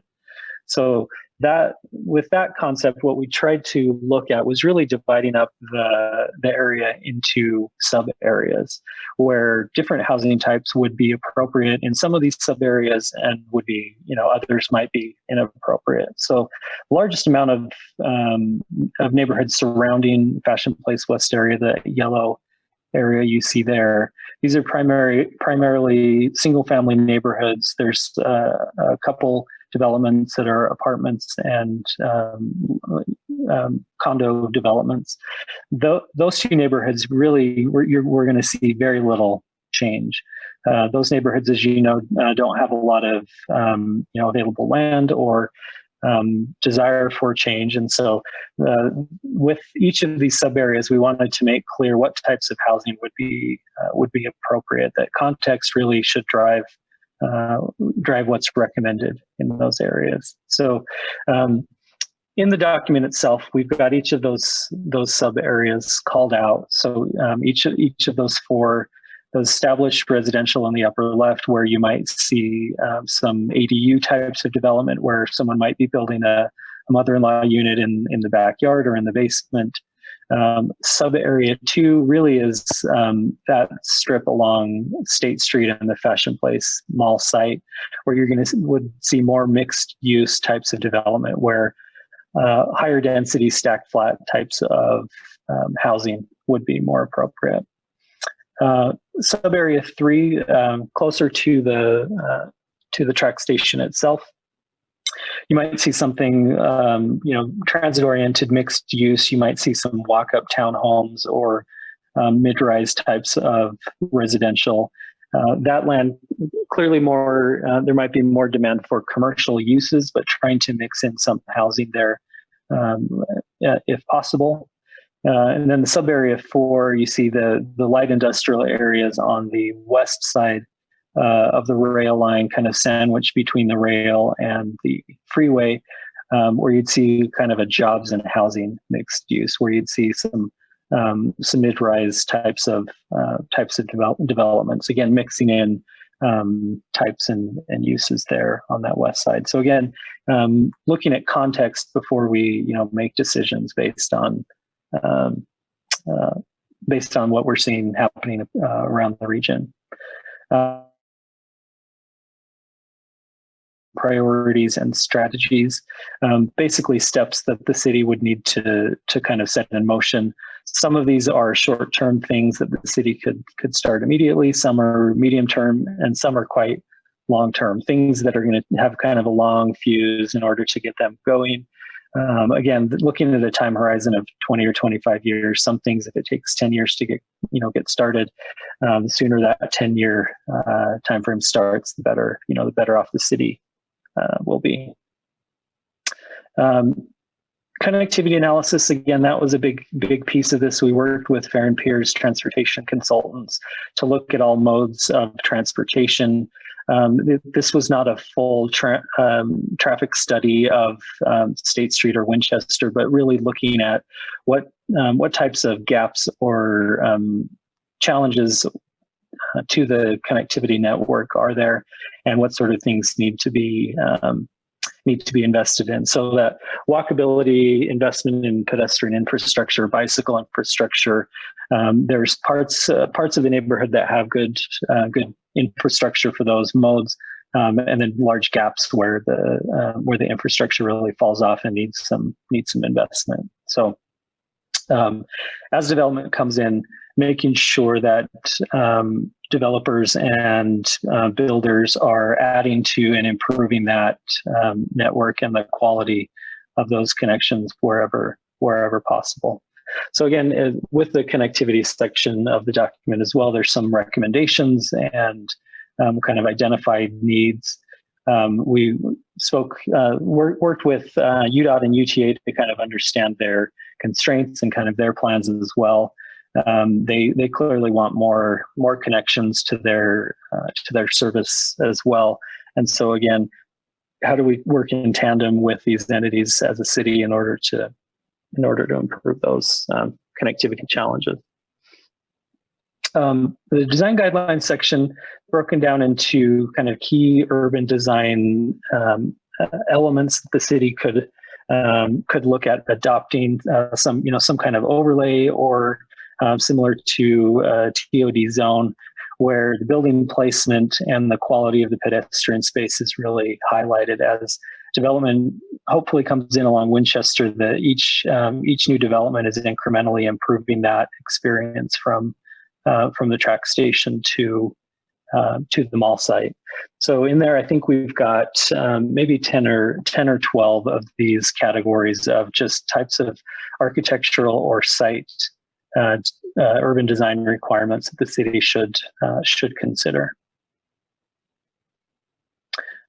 Excuse me. And lastly, in the appendix, we've got a couple what we call kind of catalytic projects, really looking at key areas or things that could happen in specific locations that would really change the change the story around Fashion Place West neighborhood. And so that might be bringing in a developer, working with UTA to look at the land that they own, to try to bring in some new development very close to the track station itself, where right now you don't have, there are no services or any real destinations there at the tracks, at the track station itself. Again, putting in motion some kind of incremental change there at the site. With each of these catalytic projects, we've provided a good case study that the city can look to kind of understand, time frame and timing and the types of financial tools that the city might consider in order to bring those about. With this particular catalytic project, we looked at the Meadowbrook station at 39th South, and really looked at from 1997, when the track station was first introduced, to last year, how long did it take for development to kind of take off, and what kinds of changes did the neighborhood see? Change in population, change in apartment rental prices or median home price, to look at, as the city invests in developments of this type, what kinds of, increase in tax revenue and those sorts of things are the city going to see, hopefully over those, again, the same kind of 20-year time horizon. One of the other catalytic projects recommended would really be working with the owners of the Fashion Place Mall to start to kind of convert that site to something that's a little more mixed use. We met with them several months ago, and they understand that parking is a big constraint for them. And so structuring their parking at some point and basically doing more mixed use development on the parking field in order to pay for big investments like that. So those types of changes, again, these are long-term projects, but they certainly seemed open to the idea of changing kind of what the site was, and potentially bringing in more mixed use, like employment centers, housing, all types of things that could happen, since that is a pretty large, very large site. And again, a case study that we looked at of Belmar in Lakewood, Colorado, was a suburban mall site that in 1999 started to do something like this, and really redeveloped the whole site to be something more like a neighborhood. So it was less of a destination that was open, during shopping hours, but it really became a neighborhood that people lived in, and were really there 24 hours a day. They actually reduced the amount of retail space as they were doing this, and so you can see the chart here on the. I'm not sure if I can zoom in on that chart in the bottom right. That blue piece you see there at the bottom, they overall reduced the amount of retail, but drastically increased the types of development on that site itself. So again, just a picture of something that could change and improve that connectivity between the track site itself and Fashion Place as a destination. And again, throughout the document and in the executive summary, we've boiled down kind of short-term, medium-term, and long-term projects. Some of these the city can do on their own. Many of these would require collaboration with other entities. Obviously, all of this would need to be in conjunction with property owners and those invested in the neighborhood in order to kind of improve the overall the neighborhood itself. So, with that is the end of my presentation. I will unshare my screen. Well, thank you, Mr. Morris. Very well Yeah. prepared. Obviously, we've got to know you pretty well. You're kind of an honorary member of the commission now with you coming so much. And we appreciate all the work that you've done. We Sure. know that it is a lot, very detailed. And so before we open up to the public, we know that there's lots of public comment. We will ask the commission for any comments or thoughts that they have at this point. So Sue, I know you're chomping at the bit. So, we certainly can address your questions now, Sue, if you'd like, or we can do that after the public comment. I'll hold off till after public comment. Okay. If that's okay. Yeah, that's fine. Any other questions Not from me. for the applicant? Okay. Okay, Mr. Markham's good. You're on mute. He's on mute. I do have a couple of comments. One is just a question staff could probably answer pretty quick. How often do we look at revising or revisiting the general plan or the future land use map? I know we just got finished with that process, but what kind of term do we identify for that before it gets looked at again? I believe so. Correct me if I'm wrong, Jared. So officially, the general plan should be looked at about every 5 years, but in reality, they happen usually about every 10 years. Right. But the scope of a general plan is usually 20 to 30 years into the future. Okay. Well, and my point for asking that question is, I am not a planner by trade. And I'll be very honest with you. I have a problem projecting out into the future as to what is going to happen and what trends are going to happen in that. And we just have to go with what is best available to us at this time. Things have and will change in the future. And this has the potential to be revised a couple of times down the road. And I view this personally as a best effort under the current circumstances while trying to plan for future uses and so forth. But by no means is this, a concrete plan. Now, does it affect decisions, speculation on property and development and so forth? I'm sure it does. But all of that can go by the side. 25 years ago, I don't think anybody thought that Cottonwood Mall would be an empty lot right now waiting to be developed into housing. I would really question anyone saying they knew that was coming, to be very honest with you. So that's just my comment. I think there's a lot of angst over things that could happen and may happen, but we're talking a long-term vision here. Thank you, Mr. Markham. We appreciate that, and certainly that this is kind of like the other applicant that came before us in that we're discussing frameworks, we're discussing possibilities. There's no specific projects before us. So, any other comments from the commission at this time? Okay, Zach, as a note of just procedure, do you want me to read all the emails that we received, just read who they're from, or you can actually read them each one of them into the record? The ones that we provided in the staff report, we don't typically read into the record. Those are just, they're part of the record because of their inclusion. But if you'd like to make mention of the people that had made the comment, that's for sure. You can do that. Yeah, I will do that before I open it up. So we did receive an email from Hayden Cadis. We received one from Matthew Schneider. We received one from Nicole Stuckey and one from Christy M. And as Zach said, those are in the record or in the packet, which is on the city website. So with that, we will go ahead and open this up to public comment. And if you'd like to make a comment on this agenda item, you may do so by emailing to planningcommission@murray.utah.gov.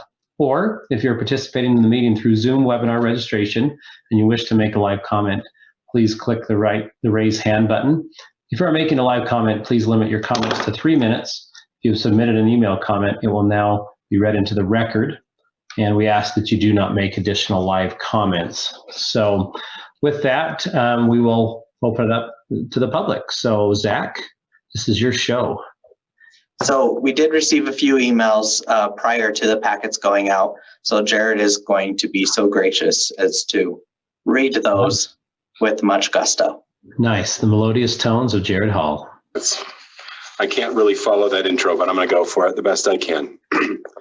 So, and these are roughly in chronological order of reception. We got a few one during the meeting. So, and I'll keep monitoring the email during the meeting as well, and we'll go for it.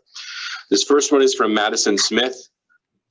It says, "Hi, Murray City. Wow, let me first start off by saying that I just moved into a home in your city, and boy, do I really love it. It's extremely convenient, which you have noticed. And my neighborhood is quiet and calm. I sure do enjoy my lovely neighbors who recently welcomed me with open arms. I've been living at 6152 Clear Street since May of 2020, but it goes a lot farther back than that. My parents bought this home when they first got married about 30 years ago. I grew up in this house for a part of my childhood. My first dogs were here, my first sandbox, and my name is written in the cement out back, established 1993. It has been a pretty sentimental opportunity to now live here with the love of my life, Riley, and our dog, Roby.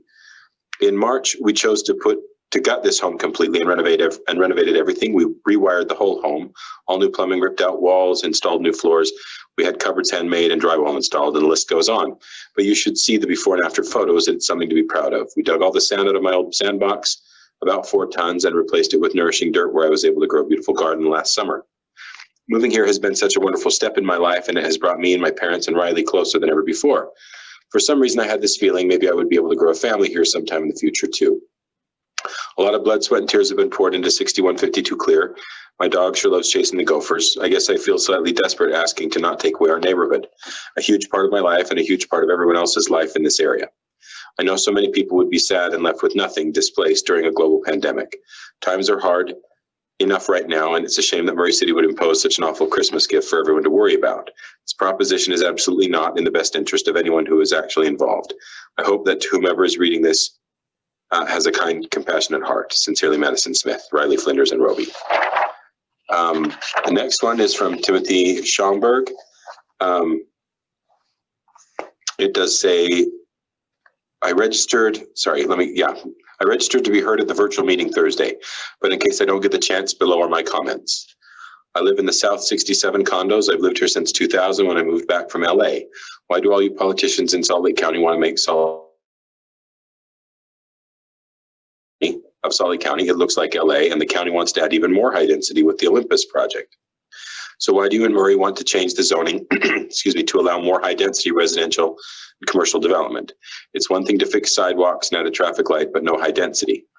He's quoted section 1.2.3, barriers to development. Barriers to development within the study area include lack of city-owned land that could spur private development, current zoning regulations prohibiting density and growth, including front yard setbacks, height limits, open space requirements, and parking requirements. And then he inserts himself, exactly, prohibiting high density growth, no high density growth. Then it's a quote of section 1.6.4, policy updates and land use amendments. Item D, decrease open space requirements from 20% to 10%. His insertion, what? Decrease open space. I say expand open space, or at least leave it the same. If you want LA high density, then move to LA. Signed off, Tim. The next item is to the Planning Commission. Let's see. Just trying to find, okay, sorry. Carla, for this next item, this next email is from Carla Clark. As a resident in the Fashion Place West area, I am concerned that major issues in the area plan were addressed insufficiently or not at all. Before any zoning changes are enacted, the plan should fully investigate these concerns. Number 1, address traffic congestion and backup on Winchester. Sub A, accessing Winchester from the neighborhood is already difficult due to backup from tracks and increasingly heavy commuter traffic. Sub B, customers accessing proposed businesses will have the same issue and likely compound it. Sub C, since the elimination of buses, elementary students must cross an already dangerous Winchester. Their safety should be of top concern when making decisions that will increase traffic. Item 2, validate expectation of conversion to foot and bike traffic. Sub A, due to easy freeway access, how will traffic be affected by I, increased traffic from customers to these new businesses, or customers of these new businesses rather, 2, new residents who commute via car. 3, transportation limited to tracks and foot and bike is still constrictive for most lifestyles. How will these assumed non-vehicle owning residents access areas outside of tracks and Fashion Place? B, how will shoppers transport large purchases, including more than a few groceries, without a vehicle? Sub-area 3, parking. The plan indicated that proximity to tracks would reduce the need for parking, but provides no evidence for that rationale. There should be enough high-density housing in the area to provide data, but nothing was included. Number 1, parking for small businesses is limited, so how could there possibly be space for high-density structures? A, what would a minimum ratio of parking per resident or business size look like? Number 2, the report mentions street parking on Winchester, page 25, section 2.10.1.1.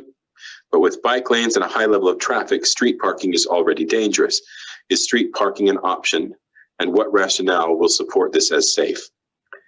Item 3, I would also like to see a crime analysis for high density neighborhoods. Just this week, a murder was reported in the Tracks Fireclay high density area, and that is not the first time that area has made the news. I'm also concerned about the narrow strip on the south side of Winchester included with sub-area 3. High density is not suitable in what is essentially my neighbor's backyard. A buffer of smaller homes and businesses would be more appropriate. Sub-area 1, item 1, parking, accessory dwelling units, page 47, figure 3.21, should include a requirement for off-street parking spaces. Sub-A, due to narrow roads, people parking on the street often reduce sections to single lane. ADUs would only make this worse if they don't have sufficient parking. I understand that the area should be carefully developed, but it seems obvious that the high density plan for area 3 is questionable and needs further study and proof of rationale. Additionally, the connected neighborhoods need to be protected from associated problems of insufficient planning. I hope you will wisely make further investigation and provide the applicable information before making any changes. Regards, Carla Clark. The next email is from Teresa Long. Planning Commission. I purchased my home on Creek Drive less than 2 years ago. I lived outside Murray, however, sent my kids to Murray schools, shopped here and couldn't wait to move to Murray. I have had plans of refinishing my basement and having this be my forever home. It has been a very safe neighborhood and I have great neighbors. It is mainly single women with kids or elderly. That is great. That is great that you want to push vulnerable populations out of their homes. I vehemently oppose this change. State Street has many areas that are vacant and it seems like a much more logical choice. Every time I drive down State in Murray, I think there is nothing here. Plenty of 7-Elevens and dealerships, but that is about it aside from the mall. Last year I heard about this. The word then was that you want more traffic to the mall from tracks. Just drive by the mall or go inside. It is always busy now that it is open again. If someone on tracks wants to go there, they will, and they do. I see people walking there all the time. Having a bunch of large not pass. If so, I will definitely not relocate in Murray. Sincerely, Teresa Long. The next email is from Jill Reed. To whom it may concern, I'm writing to you in response to the public hearing scheduled for tonight at 6:30 p.m. to discuss the proposal for the Fashion Place West small area plan. I have read your plan and I have many concerns, one of which is the proximity of the track station to the Fashion Place Mall. The average American walks 3,000 steps per day. The distance from the Murray track station to the nearest mall entrance is over half a mile, or about 1,000 average steps. A round trip on foot from that station to the mall and back would burn over 2/3 of the average person's steps per day.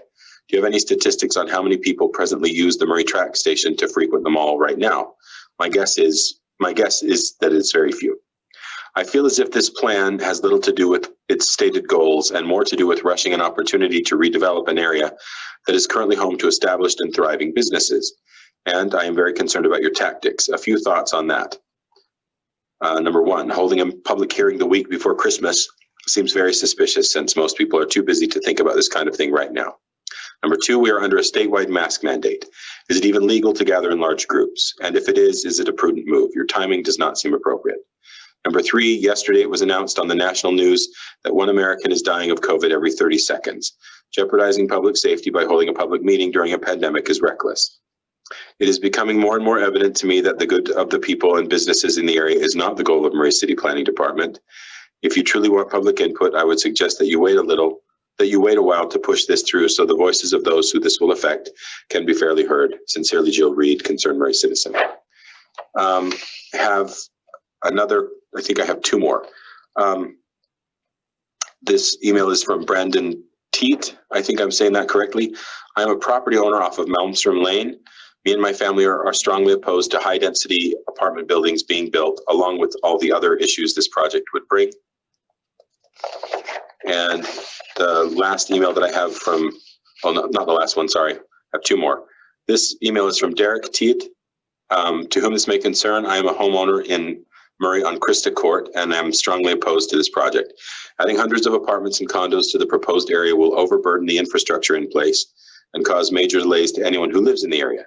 Rush hour traffic anywhere near Winchester is already heavy without the addition of a few hundred new cars. I am strongly opposed to the idea of my property taxes going up to fund this project and only make things harder for the people in the neighborhoods surrounding the proposed projects. Thank you, upset resident. And the last one that I have is from Ian George. This question we received during the hearing, or during the beginning of the meeting. So it says, will the new proposed bike trail that parallels the tracks line be using part of people's yards? And will it be on the east or west side of the tracks lines? Is there enough room in the tracks corridor to safely allow a bike trail? Will you be removing the concrete walls that are existing? Would those concrete walls be replaced with concrete if they come down? How will you guarantee the safety of the residents' homes that butt up against the tracks? Thank you, Ian George. And those are all the ones that we received prior to the beginning of the opening of the public comment section. I believe, Jared, one has come through from Matt Newland. Yep, Matt Newland. Do you want me to just read that one too, as long as I'm on a roll? You're on a roll. My name is Matthew. My family and I live at 6199 Valley Drive. If in the proposed plan we find a map that shows our home is being zoned to commercial property, is the plan to take our home? Thanks. And then lastly, I just want to make the Joseph Silver Zwig. Oh, yep. Thank you. Sorry, I forgot about that one. Yeah, go ahead and read it. Perfect. So this was the gentleman that had commented on the point at 53rd. So, dear Commission, I want to make comments in support of the development plans in these items, as they are parts of the city I live near and frequent. Mall area plan. I'm really excited for the changes to this area. The additional density makes sense in that part of our city and will help alleviate the drive-through strip mall feel of that part of State Street. I think the plan is too optimistic about the current state of Winchester sidewalks. It's a long, exposed walk on a high-speed road, and there's a lot of construction, narrow spots, and other unpleasantness to evade. It would be worthwhile to explore a small shuttle or other transit solution from tracks to the mall, at least while improvements to Winchester Bridge and the sidewalks have yet to take effect. I also hope we'll work hard to preserve the relative affordability of housing in this area so that we can invite long-term residents who will contribute to a vibrant community and build wealth that is reinvested in Murray. And let's see. Zach, there was the comment from Christy Miller that said her email was not read. That was Christy M that I acknowledged that we had received. So it is in our packet. We did read it. And you can actually find the packet on the email. I assume that that's who Christy Miller is. That's my assumption as well, that it was it just said submitted as part of the packet. Yeah. So we did read that, Christy M, if that is Christy Miller. So. All right, and I don't have any other hands raised to speak to this item. Any other email? Somebody did raise their hand, but they submitted an email comment. So that is up to the commission whether they would like to allow that. They did submit a comment? Yes, it was Timothy Schomburg. Was that one that you read already? Yes, Jared read that one. Okay. Well, I'm okay to have another comment. If I'm fine as the chair, I'm okay to have him make another comment. All right, hold on one moment. Okay, Mr. Schomburg, you should be unmuted. Yes, we can hear you, Mr. Schomburg. Okay, I appreciate you letting me comment again. I'm going to be real quick. I grew up in in Sugar House. So, and I live here. I love it here. And I know y'all are trying to do the best you can do with, trying to work with the growth of Salt Lake County and Murray. But please do not make this like LA. I lived there for 15 years, and I'm glad I'm back home. Thank you. Thank you, Mr. Schomburg. Okay. All right. Okay. Anything else, Zach or Jared? Okay. Well, with that. Just kidding. Somebody popped up. Hold on one second. Okay. Mr. All right. Mr. Bocher? I believe you're on. Betcher? Yep. Okay. Mr. Betcher, go ahead. Hey, I've lived in this neighborhood for well over 40 years. I live just east of the Trax lines off of 64th. And since Trax has come in, crime has steadily increased. I mean, it's really annoying. And the higher the density of the housing gets around us, the more crime there seems to be. And that, I look at what's happening down the Fireclay district. My daughters have had friends down there, and you can't even drive through those streets at night. There's cars parked all over the place. So I mean, if we're planning higher density housing, there has to be adequate parking. The average family in this area has 2 to 3 cars. And you look at what's happening in places like Fireclay, where there's not even one stall for every resident there, and it's just crazy. I watched the fire trucks try to get into the Fireclay district one day when I was dropping my daughter off to her friend's place, and they had a heck of a time even getting into the area, which is of concern for the whole community. If a large fire starts spreading, are they going to be able to contain it? Just all kinds of things like this, I think, really need to be considered before going down that path. I look at what Midvale City is now doing over by the Hart's gas station, and it's 1.7 stalls they're putting in for every new home in that new multifamily housing project. And I mean, they're expecting the people to ride tracks, but there's going to have multiple cars per family. They're going to have friends and family visiting, and it's gonna be a disaster over there. And I don't want that in my neighborhood. I mean, I've seen enough already. And we like our community, but we don't like some of the trends that we're starting to see as density increases. All right. Thank you, Mr. Betcher. Okay. All right. Zach or Jared, anything else? Okay. There aren't any new emails. Okay. With that, we will close the public comment portion. There was a comment that said that their email was not addressed.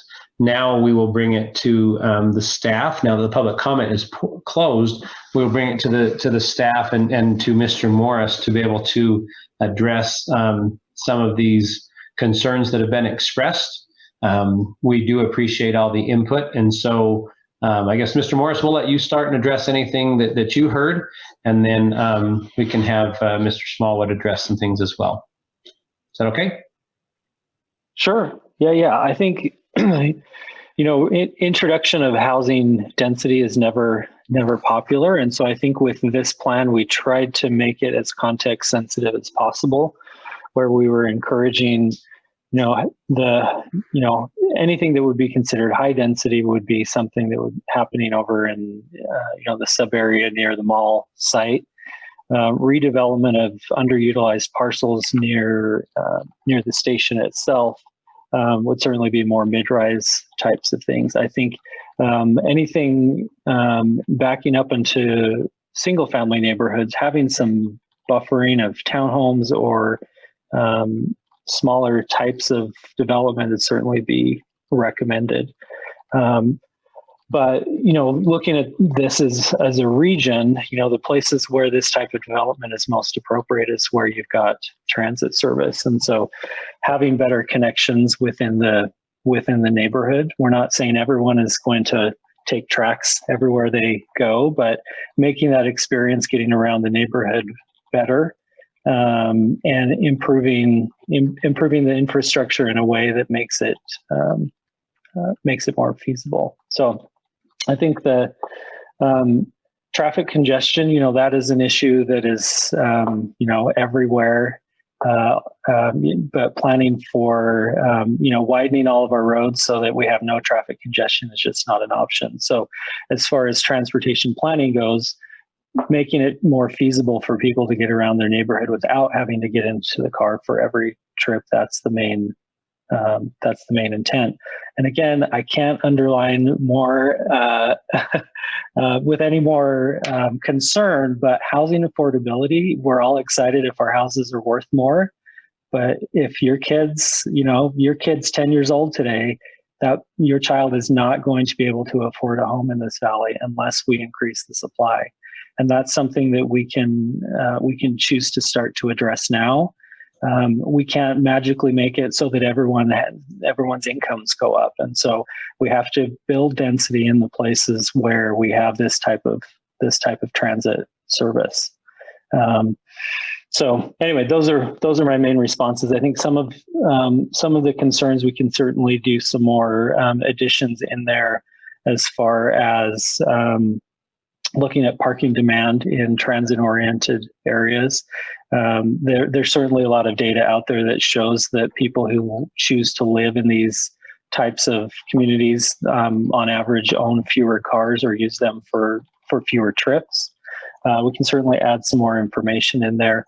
I think none of this plan is rezoning anything. It's really just looking at what is the potential in the future. Some of this is not yet economically feasible, and so it's not happening this year or next year. It could be 10 or 15 years down the road, but again, doing it in a context-sensitive way, and giving you the information, you can decide, is the type that is encouraged something that you want to support, or do we want to adjust that in that plan itself? Thank you, Mr. Morris. Mr. Smallwood, are there some things you'd like to address that was brought up by the public? Definitely. So a lot of the concerns that were brought up were as this is a zoning application, and I want to make sure that we're clear that this is not we are not rezoning anybody's property. The city is not proposing taking property from anybody. This is just a visioning document. This is something that if a property owner, say, wants to put in an accessory dwelling unit in this area, it allows for us to look at this, and even though we already allow them in single family zones, like you all are aware, it would allow us another opportunity to say, hey, look, in this area, we have called for more accessory dwelling units. And if we go forward with drafting potentially amendments to exist area and say, what will make this a little bit easier for people to obtain an accessory dwelling unit in this area? So that's one of the main things, is that this is really a visioning document. It guides the planning staff in how we approach future land use applications and things like that. It also warrants a lot like what one of the residents said, where we need to look at it a little bit more. This is just a grand, I wouldn't say grand, this is just a vision for the area. And I agree, like sub areas 1, 2, and 3, and 4, they all need to be looked at a little bit better to figure out how we would potentially do a zoning ordinance in that area. So, for example, the sub area 1 calls for the area to largely remain the same. and that the city should really invest in public improvements. I apologize, I don't have it up, but if in the connectivity section, it specifically called out that there were very little sidewalks in the northern section. If you've driven through that area, they have very little sidewalks, which doesn't promote a pedestrian connection at all. Also, this gives us some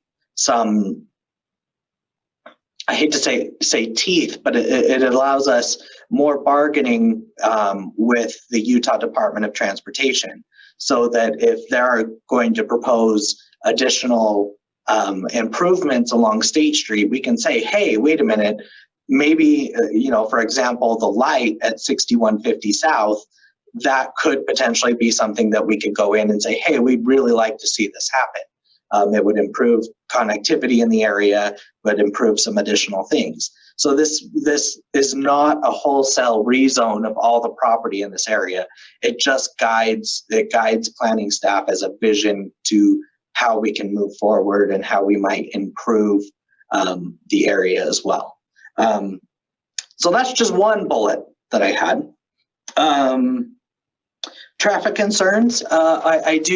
We are keenly aware of the traffic / parking concerns in the Fire Clay area. We are working on some research on that area to kind of get an idea of what happened there. I would love for, I know that our director, Melinda Greenwood, is working on something to present to the RDA at some time in the future. We'll keep you informed on that. And perhaps maybe she could also present some of that to you guys as well. Let's see. One comment specifically mentioned ADUs and that there should be standards for that. There are standards. It's in Chapter 17.78 of our land use ordinance. Currently, Murray City does allow accessory dwelling units.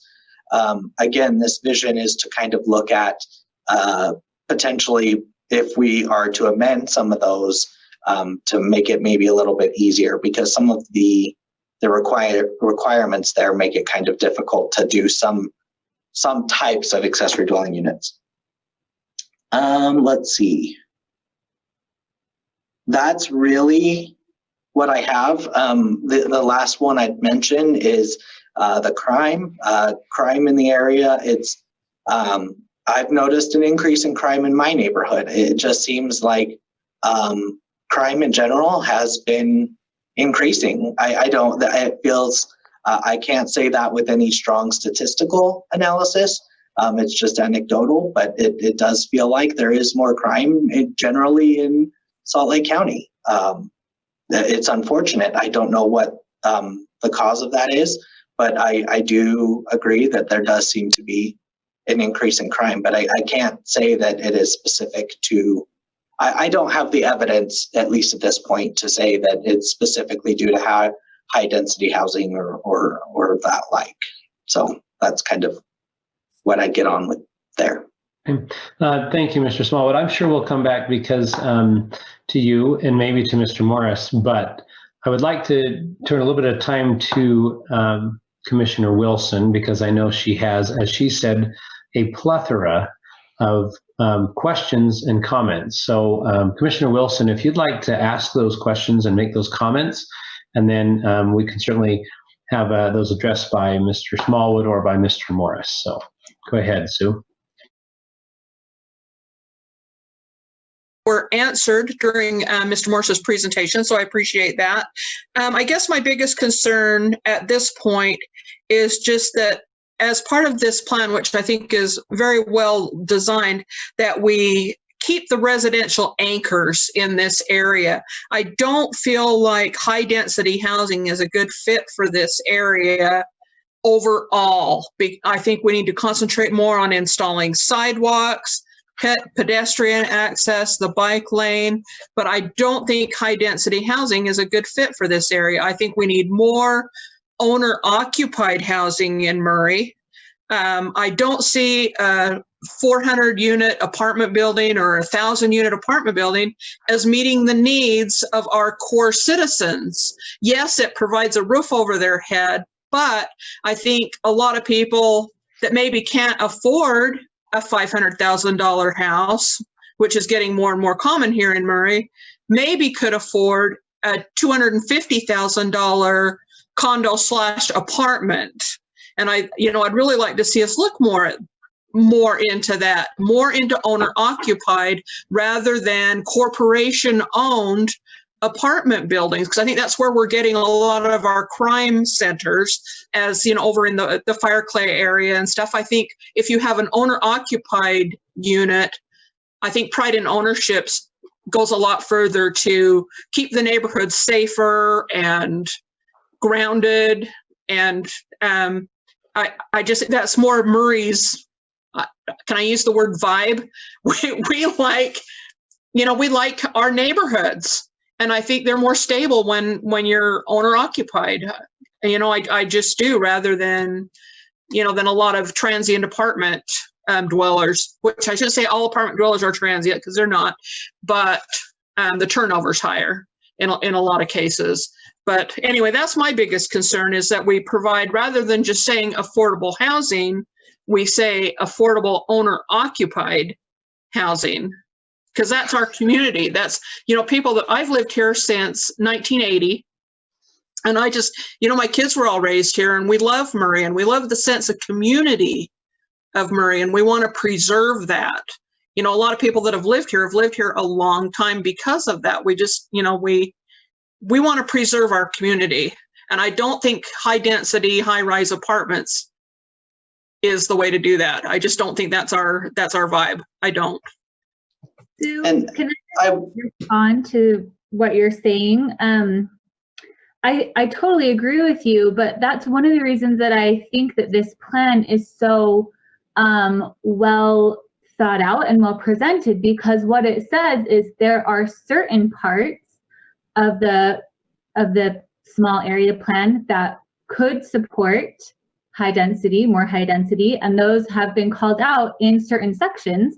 And there are other parts that they're saying we need to protect neighborhoods, we need to protect single family neighborhoods, and those are called out in the plan. And then there are other parts of the plan that are saying this area would be good for a condo or an owner occupied development. And so it's not saying one thing applies to the whole plan. The housing really is, and I mean, obviously the staff and Mr. Morris can speak to this more, but I just want to reemphasize that it's not a one size fits all. It's been very specifically like, this would be good here. And I think, as I read over the plan, that the high density and the really big developments are the very far future plan. Like what, things are short term, middle term, and long term, and in the future, if we look at the density, where we would put it and when we would plan for it. And so, I mean, I don't know what your thoughts are about that, but I just, wanted to, Yeah, and I get that, and I can see that there are sections in that plan that would maybe would be perfect for medium density.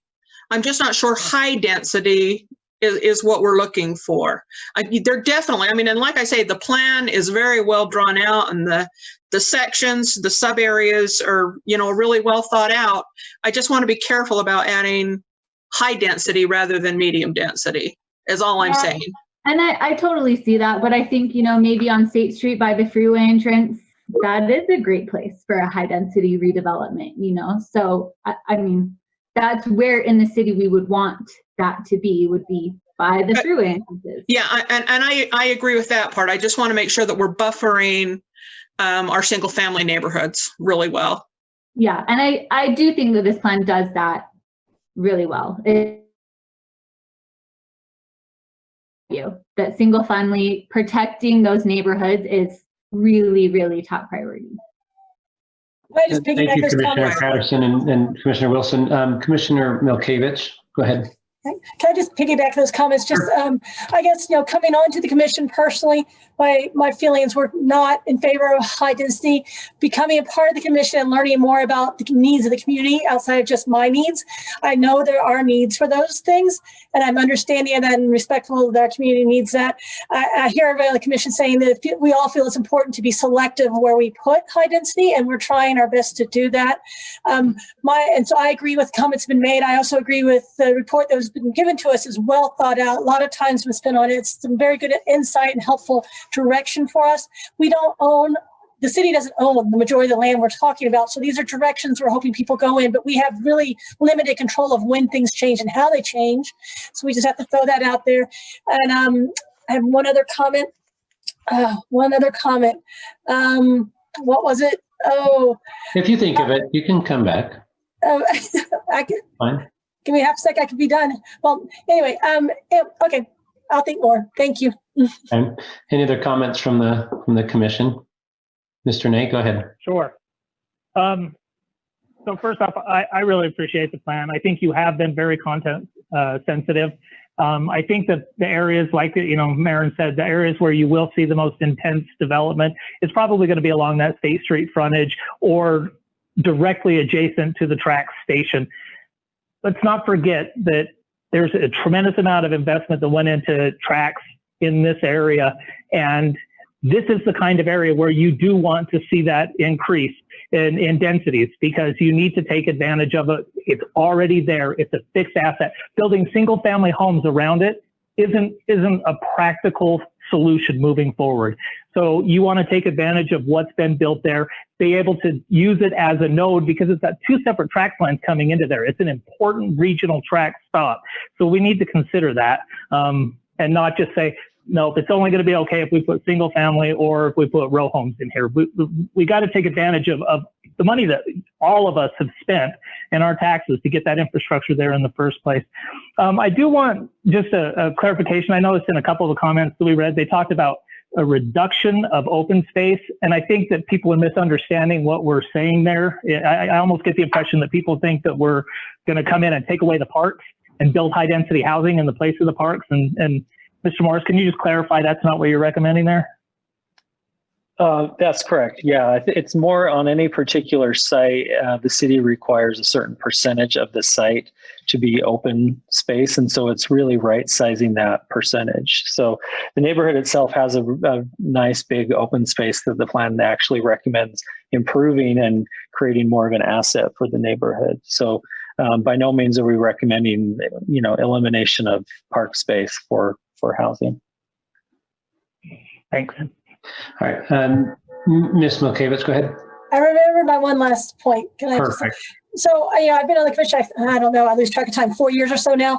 And I know that our city has been trying to keep up with local and national trends and be aware of house costs versus income changes and needing for house. And I think we've been very aware of missing middle and the need for lower affordable housing. I think we're at the turning point potentially where we're meeting that need, because we've had about 6-7 properties explode. They're about to be developed in the next 2 years, and we're about to meet that need. And I do think we're going to start slowly turning the ship back to more of a middle ground here in a minute. So there we go. Thank you. Appreciate it. Any other comments from the commission? Comment, Yeah, go ahead, Commissioner Hacker. So I think we have to reiterate to the listeners and to the community that this isn't a zoning change as has been said already. It's not that. And that anything that comes to the city for redevelopment in this area is also likely going to come to the Planning Commission, in which case we get to look at it and see if it in fact does meet what we as a city have already got in our ordinances, and whether it's appropriate for a particular piece of property in this area, and how it fits and can help to redevelop the whole area. So just to say, okay, we're going to adopt this amendment into our general plan doesn't mean that we're going to accept do high density or do other things that would potentially destroy the fabric of this neighborhood, which we all love. I live in the neighborhood as well, and don't want to see it change a lot. Yeah. Thank you, Commissioner Hacker. I appreciate that. Any other comments? Mr. Chairman? Yeah, go ahead, Mr. Markham. Just a brief general comment, not specifically about this agenda item, but I think going forward, one of the biggest concerns that not only the Planning Commission but the City Council and city government going forward, we need to regain the trust of our residents. I'm seeing tonight a lot of comments that people just they don't believe what we're saying. They have their opinions set. They think that we're ramrodding things in, and there's been a real serious erosion of trust in the process. And going forward, I think that's a really crucial thing that we need to try and restore. I don't know how to do it. I don't have any silver bullets or anything like that, but we need to get the people's trust back. And the best way to do that is to take these comments and seriously consider them and respond to them. And so I appreciate the comments tonight, but I wish people wouldn't come in with their mind made up that we're trying to shove something down their throats. And thank you, Mr. Markham. I do appreciate that, and appreciate all the comments that have been shared by the commission. Mr. Markham and I have been on this commission for coming up on 9 years now. And we've seen a lot of change in Murray. We've seen projects come, we've seen areas come that need development. And I think for the most part, what the staff tries to do is to establish framework that will balance both the rights of the residents and also the property owners. I think we try to be responsive, and the staff tries to be responsive to the market conditions. As Commissioner Milkevich said, we do have a lot of projects right now coming in that are going to provide that middle ground housing. I am a 20-year resident of Murray, concerned about my 5 children's ability to afford a home in Murray. Great concern for mine. I think the reality of the Wasatch Front is that it's not going to be what it was for me when I bought my first home for my children. And so I think this document and the general plan that was adopted a few years ago is doing the best it can to try to provide a framework for developers and homeowners to try to anticipate and balance what may happen. I do believe that the market, the economy will ultimately dictate what's happening. And so I think it's a great plan. I agree with Commissioner Markham that these comments should be taken seriously. I do agree also that we as the statement I read at the beginning of this meeting, we are following Utah code in terms of having a public meeting. We're not meeting together. As was discussed and brought up by one comment. We are doing it virtually. We're doing it in a safe manner because we're trying to be respectful of the conditions. And I think we'll continue to do that. So I appreciate the plan. I think it's a well-written plan and it's a guiding document. And as Commissioner Hacker said, any applicant, any item that comes is going to be addressed on a per basis. Just like the previous item where we were asking for a zoning change for a specific plot of land. That's what's going to happen with these. Each one, there's not going to be blanket things coming in saying we're going to do this whole 20-acre area at one time unless it's owned by one person. So this process will continue to evolve, continue to go over the next 5, 10, 15, 25 years. And this is a great guiding document. And guess what? It'll be revisited as well in the general plan in another 5 to 7 years. Depending on what the market is. So anyway, I've kind of said a lot there. I think it's a good plan. It's a nice provided document and allows some vision for future developers. So any other comments from the commission? Can I just say one? Go ahead, Mary. Yeah, go ahead. I do agree with all of the residents that one thing that I like about this guiding plan and this vision for this area is that it really has been an underserved area, and that we, it really points out in the plan, it's not walkable. You can't really walk down State Street or Winchester or things like that.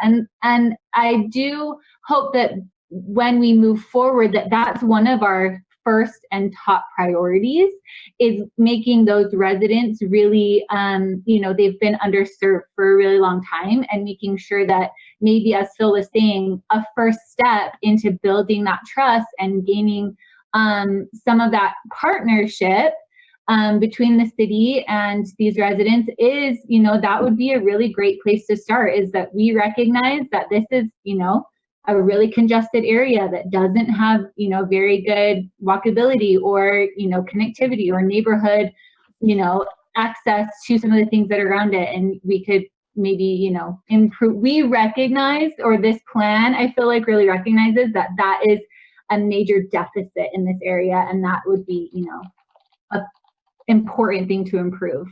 Yeah, thank you, Commissioner Patterson. We appreciate that. I do agree. As Zach talked about, the traffic, and I mean, State Street's controlled by UDOT. And so this document is something that we can now go to UDOT and say, look, this is what our plans are. And hopefully we can try to, work together. So I think it's a lot of really good things. Looks like the broadcast is frozen on Marin. Is that how it looks on mine? Yeah. It actually looks like it's frozen up. It looks like you're frozen. There you go, Scott. Now you're alive. There you go. I'm frozen. Okay. All right. Sorry. Come on, Elsa, calm down. I'm sure I just gave a lovely speech. So anyway. Okay. Well, I guess with that, I will consider a motion. Mr. Chairman, I would like to make a motion that the Planning Commission forward a recommendation of approval to the City Council to adopt the Fashion Place West Small Area Plan as an amendment to the 2017 Murray City General Plan. I'll second. I have a motion by Commissioner Markham to forward a recommendation of approval to the City Council to adopt the Fashion Place West Small Area Plan as an amendment to the 2017 Murray City General Plan, and a second by Commissioner Patterson. All right, Mr. All right. Smallwood. Commissioner Markham. Yes. Commissioner Patterson. Yes. Commissioner Wilson. Yes. Commissioner Hacker. Yes. Commissioner Ney. Yes. Commissioner Milkevich. Yes. And Commissioner Woodbury. Yes. And again, a reminder to the residents that this is just a recommendation to the City Council, and they will get all the minutes for this meeting as well as the broadcast and be able to go and see those comments, and those will factor, I'm sure, as they always do, into their discussion. So that will be presented to them at a future date. So, okay, the last item, which is item number 9, is an ordinance text amendment for residential chicken keeping, a new ordinance to allowing chicken keeping in residential zones, and this is Zach. Go ahead, Yes. Mr. Smallwood. Yes, give me just a moment. Need to make sure I get everything all situated. All right. So again, thank you. I appreciate that. So this is a text amendment to allow chickens on residential property. Actually, I should ask you, are you all able to see my screen? Yes. Okay, good. Whew. I was having a little heart attack there. Okay. So I wanted to start off with a brief timeline of how we got to today. So in 2012, there was an increase in code enforcement cases, and the City Council directed planning staff to look into chickens and bees in residential areas. But since bees are a whole nother topic for another day, we'll just talk about chickens. It was in kind of response to urban agriculture growing around the country, especially in response to the Great Recession. And then initially in 2012, And then it's kind of come to the forefront again with the COVID-19 pandemic that people really want to be more self-sufficient in their food sources. So going down the timeline, through 2013 to 2015, Planning Division staff conducted open houses in 2013 and did baseline studies in 2014 looking at cities around. A proposed code was drafted, and the Planning Commission, you people, some of you were still on the Planning Commission at the time, recommended approval of the chicken ordinance. In 2016, the City Council reviewed the request and ultimately approved the beekeeping ordinance, but denied the chicken keeping ordinance. And then a few years passed, and then this year, some of the City Council people requested that the Planning Division bring forward a new ordinance that would allow chickens in residential areas. So that brings us to today. So I did an update to the baseline search. I looked at almost every city within Salt Lake County and found a lot of the information in front of you at this point. So kind of laying out how many chickens, if a permit was required, and if a fee was required. So as you can see, a lot of it was based on lot size. A couple places of note were West Valley City treated them just as household pets. So like a dog or a cat, you were allowed up to 4. So that was just allowed.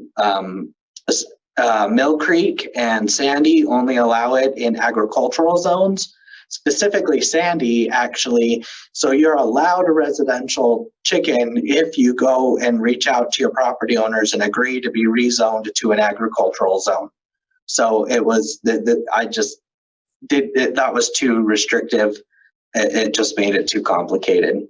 So everything else, as you can see, it roughly, anywhere from 1 up to 15 in Salt Lake City, for example. With a lot requiring a permit, about half had a fee associated with it, etc. So, sorry, I skipped one. Some of the more information that was provided, each city, I looked at requirements for using a coop. So as you can see, it varied widely from city to city. 30, as low as 25 feet from an adjacent dwelling, up to 50 feet from any dwelling, 50 to 75 feet from dwellings, for example, in Draper. It did vary as well from the actual dwelling on the property. So, 10, 15, some as high as 25 feet. Consistently, it seemed a lot were about 5 feet from the property line. And then also an area per square area per chicken. So a lot of these, so if they have a 3 to 6 square feet, that 3 foot is if they were allowed an outdoor space, then they can have, their coop could be 3 square feet. If they were only allowed to be kept within inside a coop with no run attached, then they would have to be allowed 6 square feet. So if you see the 2 numbers there, that's what that means. Going on, one of the main concerns that I know is very important to this commission is code enforcement. This table is laid out in your staff report. I did provide kind of a breakdown of the cases from the cities that responded to my code enforcement inquiries. Specifically, some of the higher ones, such as Mill Creek and Sandy. I guess Sandy didn't have that many, but Mill Creek specifically had 28, but they are not allowed in the city at all. So I kind of associated that with a reason for having higher numbers. West Valley City, I was surprised, did have about 77 between 2019 and 2020. This data was current as of August of 2020.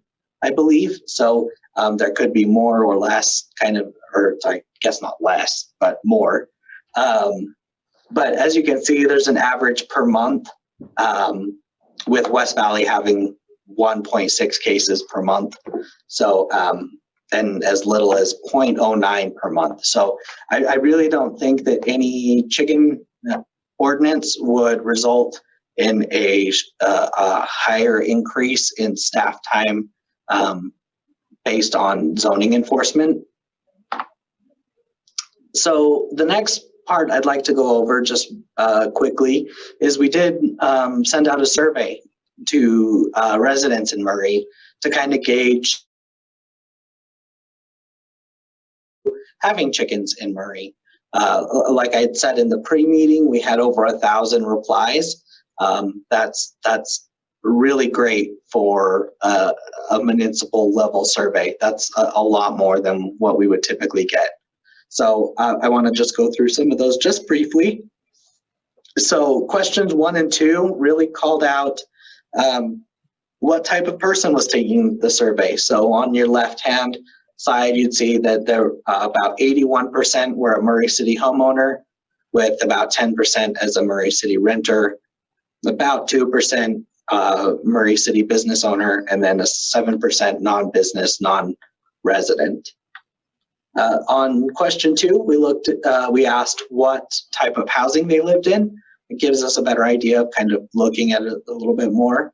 88% said that they lived in single-family dwelling, 7% townhouse or condominium, and 3% apartment. Less than 1% were in mobile or manufactured dwellings. Question 3, do you feel we just flat out asked the question, do you feel chickens should be allowed in residential zones? And it was overwhelmingly almost 79% said yes, with 21% saying no. So I mean, it was a very clear thing that we should move forward with this ordinance. Question 5 is kind of goes into, as we were drafting the ordinance, what we were looking at. So if chickens were allowed in residential zones, how many should the property owner be allowed? About 43% stated 4 to 6. That's kind of where I was leaning anyway, just through some of the previous, through some benchmarking through other cities. That's kind of where I was headed. 30% said 1 to 3, 26% said 7 to 10. This one was kind of surprising. So should a permit be required to keep chickens in residential zones? 56% of the respondents said no, that there shouldn't be a permit required, and 44% said yes. So it was kind of back and forth there. I was really surprised by this answer.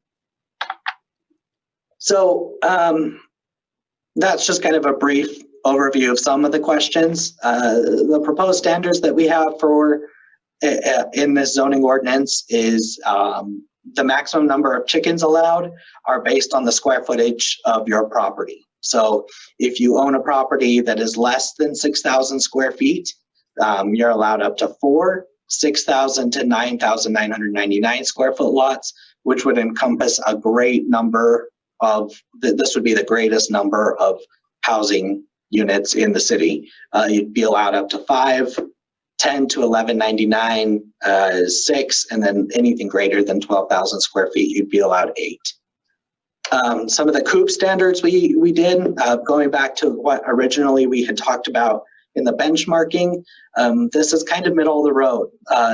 10 feet from a dwelling, from the dwelling on the property, 25 feet from any adjacent property line, or I'm sorry, any adjacent, my goodness, that was terrible. There shouldn't be a line there. Adjacent dwelling should be 25 feet, and then the property line setback a minimum of 5. So, and then a maximum of 7 feet high in coop height, and a minimum area of 4 square feet per chicken.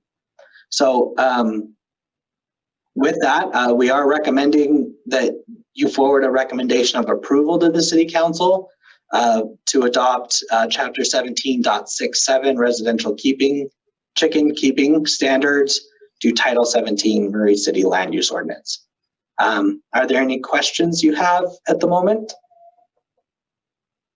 Any questions for Mr. Smallwood from the commission? I have one, Mr. Chairman. Yeah, So, go ahead, Mr. Hacker. Zach, you got lots of statistics here, which is really great, good research. My question is, you've got all of the cities. I think there's one city missing, other than Murray in the chart that you had in all of Salt Lake County, which is pretty good. My question is, do you know how many in the cities who have an ordinance, and I guess it would only be the cities who have an ordinance and then have a requirement to be permitted, how many households have chickens? You know, that's a great question, and I totally didn't think to ask it. I was really focused on the code enforcement side. An estimate or a thought? I mean, I know a number of people in that I work with in different cities, and they have chickens, and I've talked to them about it a number of times, and at least they tell me, no, their neighbors aren't concerned about it. Yeah, and that's probably a big hole in my research that I totally didn't even look at. I was really focused on kind of the standards and requirements. I didn't look at how many cities had how many permits they were usually getting. I apologize. That's something I probably should have. No, the other research is excellent. It's great. Thank you. Yeah. Zach, now just to be clear, Murray City will have no authority whatsoever to enforce any inspections or handle any complaints or anything. That's all through Salt Lake County. Is that correct? That is incorrect, actually. The inspection side, if a complaint comes through our report of concern, the zoning enforcement officer could go onto the property to make sure that the standards that are laid out in that proposed ordinance are being met. If they aren't, then it could be referred over to Salt Lake County for health requirements, or the zoning enforcement officer could require that they come into compliance with the ordinance that is in front of you today. Okay, and just a comment on the side, you had a question, about West Valley City and the number of citations that they had issued, or violations. I really think that that's a reflection on their intensity as far as code enforcement officers. They've got more code enforcement officers in West Valley City than any municipality in the county, and they've divided the city up into much smaller sectors, and they are very aggressive on all zoning issues. Yeah, and to be honest, one of the things that was included in there, I included the population to kind of give you, I didn't do like any statistical analysis there, but they also have quite a large population as well. So 28 out of 100,000 people I think is pretty small. Zach, you might have said this and maybe I just forgot it, but as I read through a lot of the comments from question number 10, a lot of them were about roosters, and that it does say in the ordinance, no roosters. So that really covers all of it. You are correct, Commissioner Patterson. I did not include that in here, but yes, they would be prohibited. That was across the board. Every city prohibited roosters. And I apologize, I didn't mention this before, but the code enforcement cases was largely used or most of the code enforcement cases pertained to roosters. So that is something that is very important, and we were clear. Originally, I think if you saw in the document, roosters were kind of put into another sentence in the code. I specifically pulled it out and put it as its own bullet point that roosters are not allowed, so that's very clear. Any other questions for Zach? disappointed, Scott. You're Oh, I've got supposed to have questions. all the chicken questions. Oh, I do have questions. You did a good job preparing it. I mean, I read every one of those comments that came in, all whatever pages, and agreed with a lot of them. I think some of the questions were useless that we asked, frankly. I think question 4 was useless. Have you ever kept or wanted to? And you only have one option. So I might have kept them or wanted to. I think question 8 was useless. So I don't know. I think as some of the comments were, it looks like the person asked this that clearly wants to do an ordinance. Well, certainly any survey can be biased. That's the reality of surveys. I appreciate you doing the survey. I think the responses are great. To get 1,000 respondents is awesome. Great comments on there. The same concern I have about chickens as I've had I was the chair in 2014, so for 6 years now. People are doing it, and it's not allowed. It's kind of like renting properties. People are doing it, and it's not allowed. So do we create an ordinance to put another thing on there and hope that people follow it? Now, I personally believe that 80% of people do follow if they know what the guidelines are, so I think that may be worth it. There's a good portion that are going to do whatever they want, regardless of what the city says, and the only way they do it is through any sort of enforcement. I get extremely concerned about not being able to enforce. As you illustrated, there are there's not a lot of incidents in some of the other cities, but I still hate putting things on that we know we can't enforce. And so I guess my biggest thing on this is I hate putting an ordinance out here and not being able to track it. I look at this kind of like the accessory dwelling units. We made an accessory dwelling unit or back in 2015, something like that. I think that's when it was. 2010. Oh, 2010. Wow, it's been a long time. And we're doing that so that we can try to know how many accessory dwelling units we have. It's documented who has their, what's there. And I kind of look at chickens the same way. If we're going to put an ordinance, let's put a permitting process.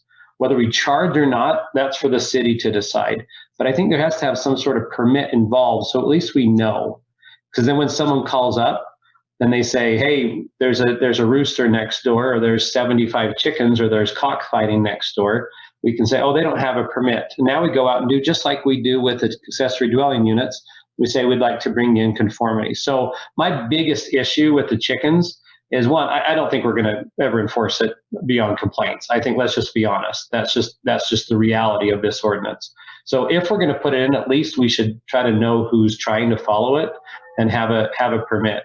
So that's I guess my biggest issue with it is I'd just love to see a permit added to it. I don't care if we charge, but I do think there needs to be a permitting process. There was a resident that actually said this should be able to be done on a website where someone fills out the form, acknowledges that they're going to abide by the ordinance, puts their address in, and I think that would be great. I don't think it should be a big thing on city time. You could do that through a Google form. So I don't like the ordinance without a permit. Scott, can I jump in for 1 second and say, would you call that like a registration as opposed to a permit? You register to have the chickens as opposed to permitting the chickens? Sure. Registration or permit. People always say, well, why don't you enforce? Well, we don't frankly have the manpower to go out and do proactive enforcement. That's the nature of all cities, and no one wants to pay increased taxes to do that. So it's not that the money that would come in for the permit or the registration would be able to hire a chicken enforcer. It's not. We're not going to do that. So I really don't care if we charge, if the city charges, but I do think there should be a registration. And so we know who has it. We know who's in conformity, just like the ADU. So that's my biggest issue with this ordinance is I feel like we're trying to pass it without any teeth at all.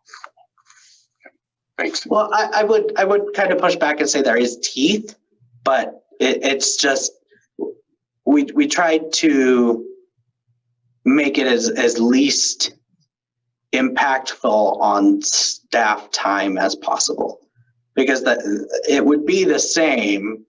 I don't disagree. Let me start with that. I don't disagree that a registration might be nice. But what we were trying to do was make this as easily obtainable by all residents without having to get the city involved with it. So as long as say like this was approved through the city council, we could make like a flyer. I've made a few for the city now that actually lays out, what is required. And what happens if you don't meet these requirements is that somebody from zoning could come in and say, you have to take these away. So that's one thing. I don't disagree with your premise though about doing registration, but it does have some teeth. I would say that. Hen's teeth. What's that, Phil? Hen's teeth. That's what. Lisa, did you have a question or comment? Okay. Well, I'll have some more comments, I'm sure, but I would like to hear from the public because, last time public comment went like almost 2 hours. And so, I'm excited. So we've got but we didn't have the survey. So we're going to open it up to public comment. And so I'll open this up to public comment. If you'd like to make a comment on this agenda item, you may do so by emailing planningcommission@murray.utah.gov, or if you're participating in the meeting through Zoom webinar registration and you wish to make a live comment, please click the raise hand button. If you're making a live comment, please limit your comments to 3 minutes.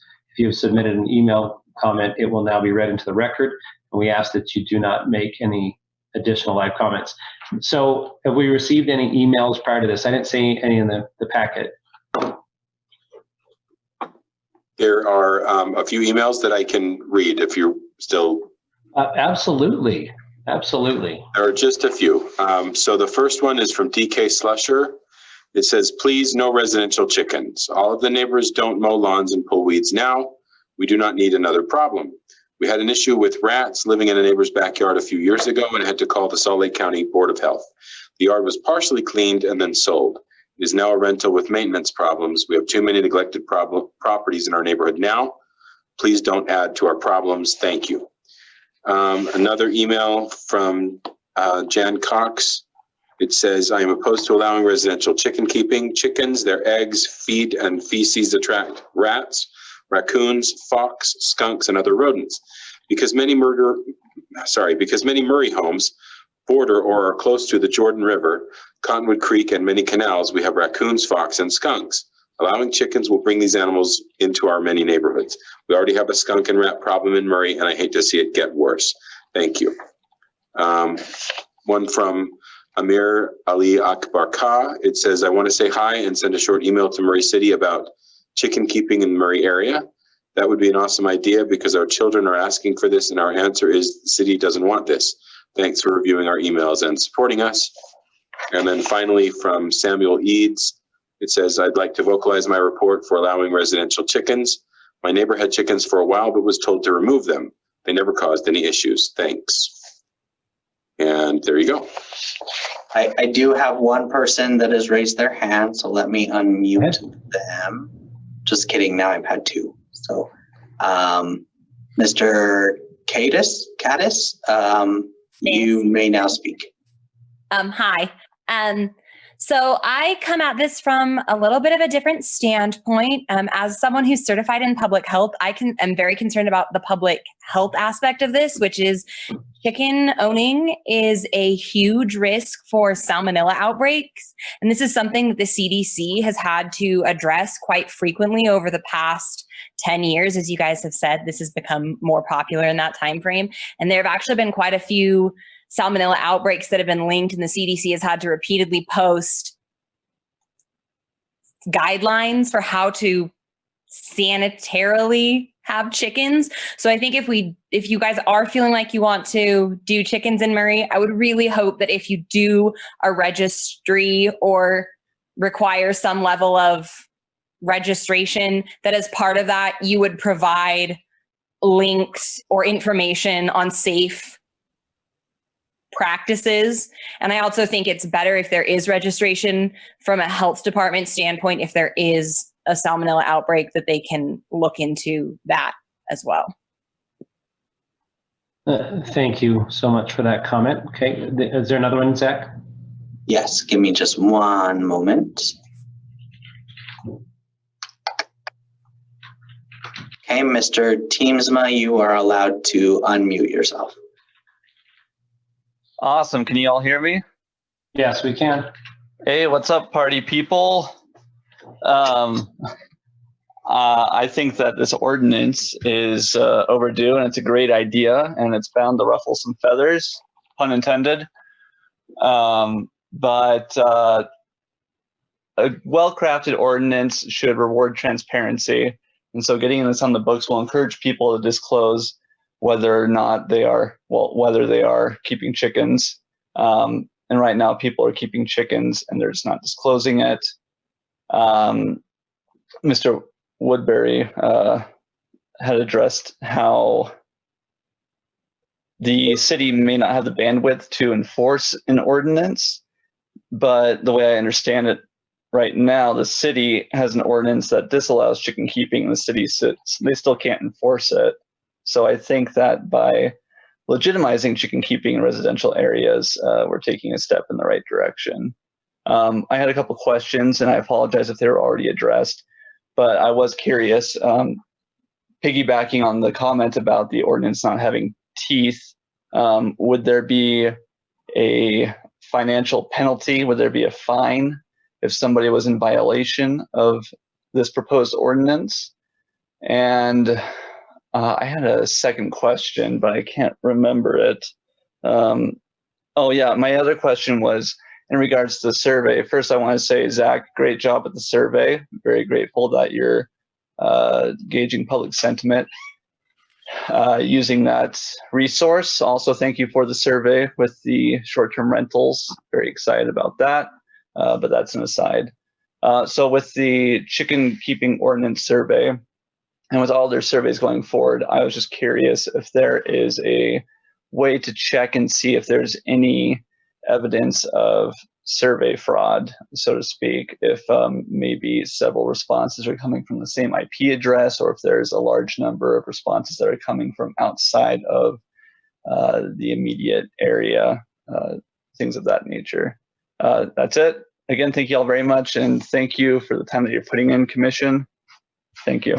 And thank you for your pun. We did appreciate it. So thank you. It's nice to, after 2 hours of meeting, 2.5 hours, it's nice to have a little humor. So thank you so much. All right. Any other public comments that have come in, Jared or Zach? Yes, there's been an email comment and 2 more people raised their hands. So I'll let Jared read the email first, and then I'll let the other 2 people speak. Perfect. Thank you. Go ahead, Jared. Okay, it's from Jake Pearson. It says code enforcement already deals with chickens, so I don't believe it would increase code enforcement's time to approve this ordinance. Registration or a permit is not necessary and only takes people's time and city employee resources. No permits, please. Jake Pearson, Murray resident. Thank you. And then, all right, Mr. Butcher? Mr. Betcher. Yep. Apologize. It's the second time I butchered your name this evening. Betchered it. Good job. Yep. So I agree that this is long overdue. In our neighborhood, there's probably well over 100 chickens in the neighborhood already. So as the last person mentioned, code enforcement's already dealing with it anyway. My father-in-law lives 6 doors down the street. He has grandfathered land that has agricultural rights, and he's been raising chickens there for over 50 years now, with little to no problems with all the neighbors. As for the salmonella that the one lady brought up, you're actually far more likely to get salmonella from a store-bought egg that are grown in these mass chicken coops than you are in a free-range chicken. So I don't know that that's a sufficient cause. I mean, if you're taking proper care of your chickens and cleaning your eggs, you shouldn't be having those issues. And then I did have one question. Would this ordinance allow other forms of poultry like ducks, or is this exclusive to chickens? We will address that, Mr. Betcher. So thank you. Okay. All right, Zach, do we have another one? Okay. Mr. Galbraith? Yes, I'm not opposed to people owning chickens, but I have 2 dogs and I have to register those with the city. And I do agree that there should be a simple registration process, even if it's free. That's all I want to say. Thank you. Appreciate that. Okay. Any other emails or raised hands? Mr. Smallwood or Mr. Hall? I do not see anything. Nothing more in the email now. Well, we had 2 hours of public comment last time, so. I think the survey kind of filled in for that this time. I think it speaks to the survey and the research done in advance. It does. It does. Actually, I really, Zach, I hope you know, I really did like the survey. I just thought some of the questions. Except for the half of it being useless. I thought some of the questions sucked, but I thought the public comment portion, the 50 pages of comment was really, really good. And that was very, very, very beneficial. So, yes. Just that alone was well worth your time to do that. So, all right. Anything else, Jared, or any other public comments? Okay. Well, we will go ahead and close the public comment portion of this, and we will bring it back to Zach. Would you like to address any of those items that came up? Oh, yes, I will. Sorry, got distracted. So financial penalty. I think Jared could speak to this better because he understands code enforcement better. But I think a zoning violation is a Class C misdemeanor, if I'm not mistaken. There would be, that would impose a fine and a Class C misdemeanor. It could eventually. It's just the way that code enforcement works. If it wound up going to court, there could be a fine.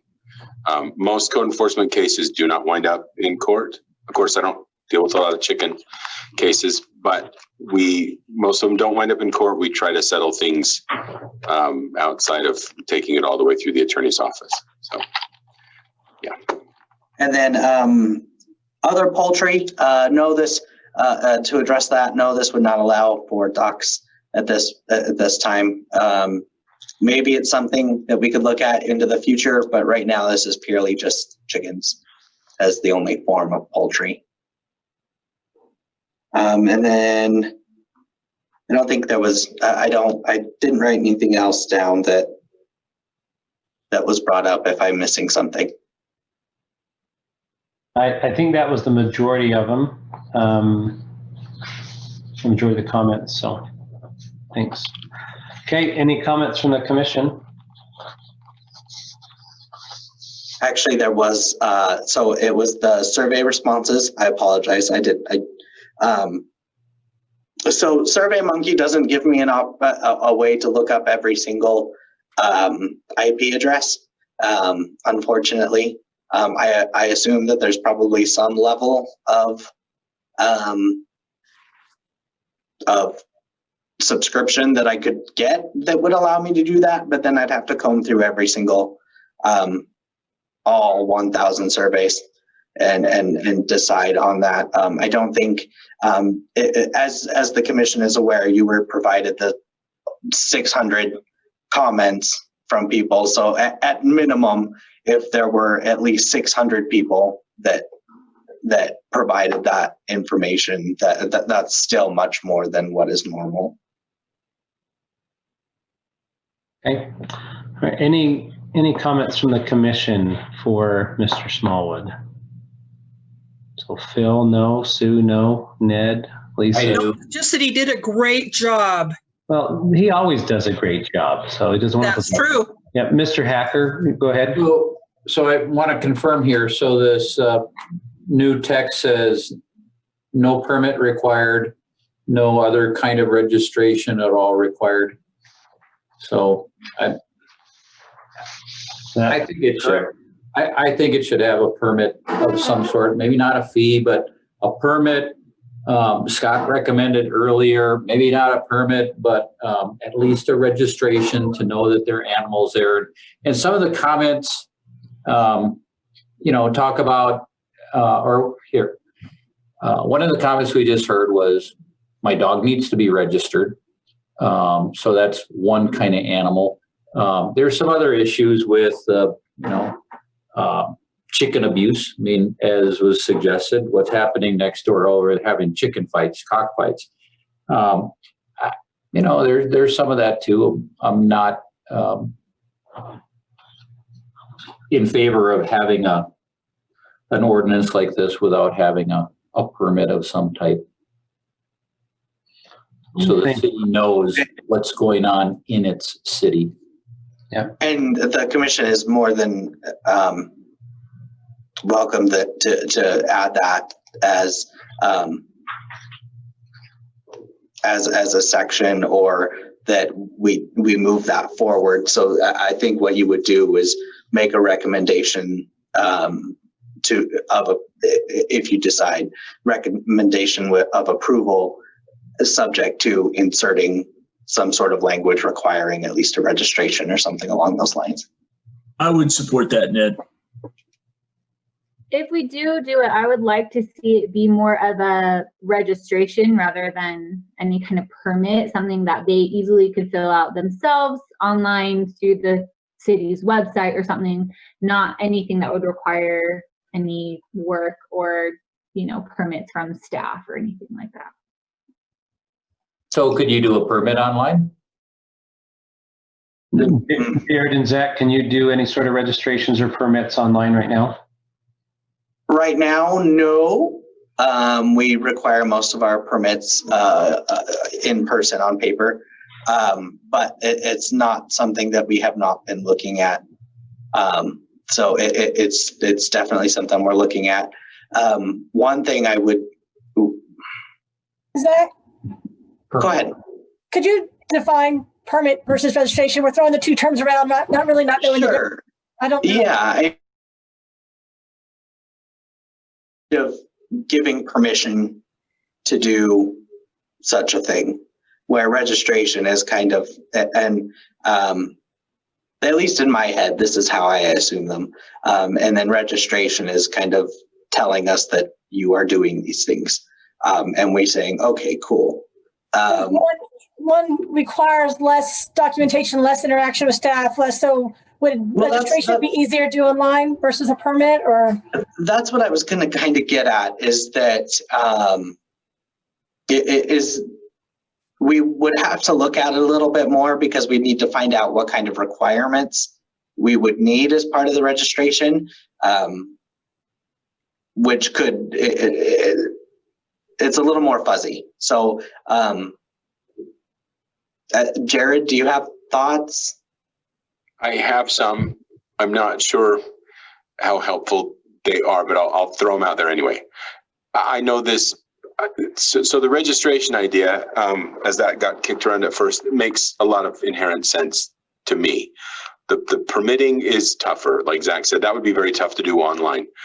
Registration is essentially, or in my mind anyway, registration for chickens would almost be like a listing. We don't go out and make an inspection and say, okay, here's how big your lot is, here's how many chickens you can have. We would produce a handout or some sort of info sheet, info structure, as it were, to tell people with a handout at the counter when they're registering, or online when they're registering, these are the rules that you're supposed to live by. And like Scott mentioned when he first brought it up, you would check the box, electronic signature, whatever, saying I'm such and such a person, I live at such and such an address, and I'm registering that I've read this and I know these are the rules and I'm going to abide by them, and I'm having chickens. And then we have some sort of point of reference. We have some data. We have some ability to say when that complaint comes in, okay, it looks like 2 years ago, this gentleman did register for chickens. Let's go check it out. And that's a place to start. And it doesn't have to be a lot more complicated than that. If it got more complicated than that, then yeah, you're talking about staff time and all those things. Permitting would be tougher. Registration, I know this smart kid named Zach who could probably figure out how we could run a registration list on our city website if I promise to give him more funding for his SurveyMonkey stuff so he can get better data in SurveyMonkey. So I can make that deal. I think that's an excellent suggestion. Yeah. No, Jared, thank you. Thank you for that. Commissioner McCavis, go ahead. Kind of a point of order kind of question. So it sounded to me, is this something that has a formal process that's supposed to go through, like animal control takes care of registration, and we should table it and make sure we're following the process? Or should we just move forward and think we're probably really darn close? Correct me if I'm wrong, Zach, but animal control won't handle permitting for chickens for us, correct? No. So we contract that through Salt Lake County, and our contract will not allow that. So Who was it that I go to get my registration for my dogs? I've done that. I just don't remember where I went. Whoever they were. County. Animal control, and it would be Salt Lake County now, but your dogs probably got registered when West Jordan was running it for us. But we don't run our own animal control divisions, so that's part of our challenge. So Yeah. So any registration would probably just be going through us. just the information. Yep. Okay. What I like about Sorry, go ahead. Oh, Go ahead, Commissioner Patterson. sorry, I just was going to say it's gathering their information, but it's an allowed use. Does that make? That's probably not like the right way to say it, but it's saying you don't have to get the permission to do this. We're just documenting that you are doing it. I think that's a good, I don't know. Yeah. Place. Yeah, no, I agree. I mean, like has been brought up in the survey and many times over the last 6 years, people are doing it anyway, and they're actually doing it illegally. I mean, if they're in a single, residential single family right now, and they're doing chickens, it's not allowed. And they're still doing it. And I'm all for people having chickens, but I love the registration. So, Travis, did you have a comment? Nope, I just agree with the registration idea. I'm not going to have any chickens, but I don't care if my neighbor does. Yeah. So let me ask a procedural question. So you have a registration and I don't register my chickens, so am I in violation? Is that illegal? Well, it's part of the ordinance. A registration would be required. So I'm in violation. Yeah, but you're in violation now because there is no ordinance and it's not allowed and people are still doing it. So, But yeah. the remedy would just be to go online and register. And Exactly. It's done. Yeah. We deal with that every day with rental licenses, with home rental licenses and things like that. It's not, so technically it's violation. You should have a rental license for your home if you're renting it out. A lot of people don't. When we find out that it's happening, they simply file the license for it. We would treat it the same way. Not a big deal. Exactly. And it's probably easy to get all the people that are currently doing it to just, send out information to everyone in the city saying, register your chickens. Yeah, there might be some sort of public information campaign that we'd have to do or something. You can go in the Murray newsletter. Yeah, exactly. And I think if you do anything, if you do the registration and you do anything other than doing it online, you're also wasting your time. You do electronic signatures and just all of that. And we've been doing it now for the last 9 months. So everybody's pretty familiar and pretty happy. And I'm not happy with the TLC app. Yeah. I don't even know what that is. That's okay. You get don't online, and I think you can only get a lot more people who will come in and register. Yeah, I agree. Great discussion on that. And I mean, certainly, the challenge right now is that people are keeping chickens and they're not following any ordinance or guidelines because there aren't any. So they've done whatever. So the hope is that some of these people would look and say, hey, I want to follow the ordinance, and they would follow it. So thank you, Commission, for a great discussion on this. I really do. I have one more question. Go ahead, Mr. Hacker. This is a survey question, so I'll take up the time versus the 200 people who commented last time. So Zach, in your survey, did you include how many complaints the city has gotten from people in Murray City about chickens? How many complaints a month over the last 2 years? I did not compile it because we do not have a lot of data on that.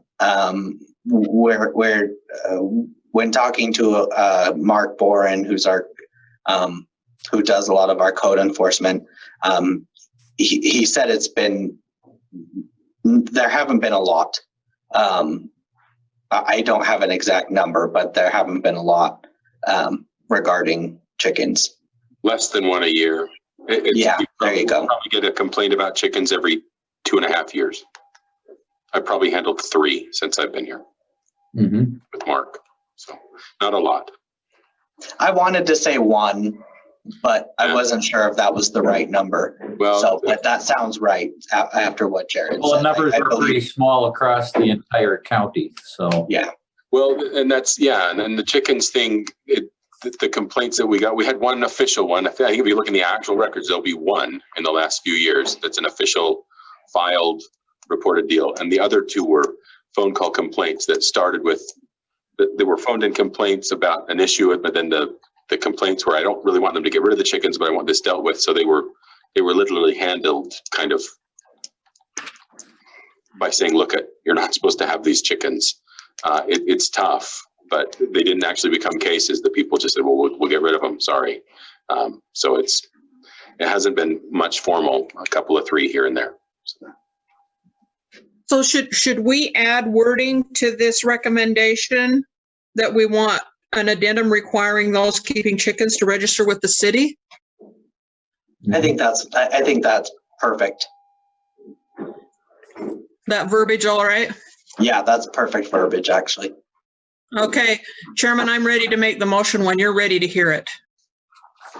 Well, you're going to add that language, so hey, you can make the motion for whatever you want. So it's your choice. You can make it for what you want. I just want to make sure we're at that point before I. Sure. Any other comments? Lisa's giving thumbs up. Thumbs up. Okay. All right. Okay, then, Mr. Chairman, I'd like to make a motion that we forward a recommendation of approval to the City Council for the request to add proposed Chapter 7.67 residential chicken keeping standards to Title 17 Murray City Land Use Ordinance with an addendum requiring those keeping chickens to register with the city.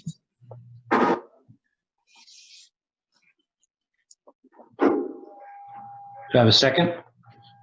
I'll second.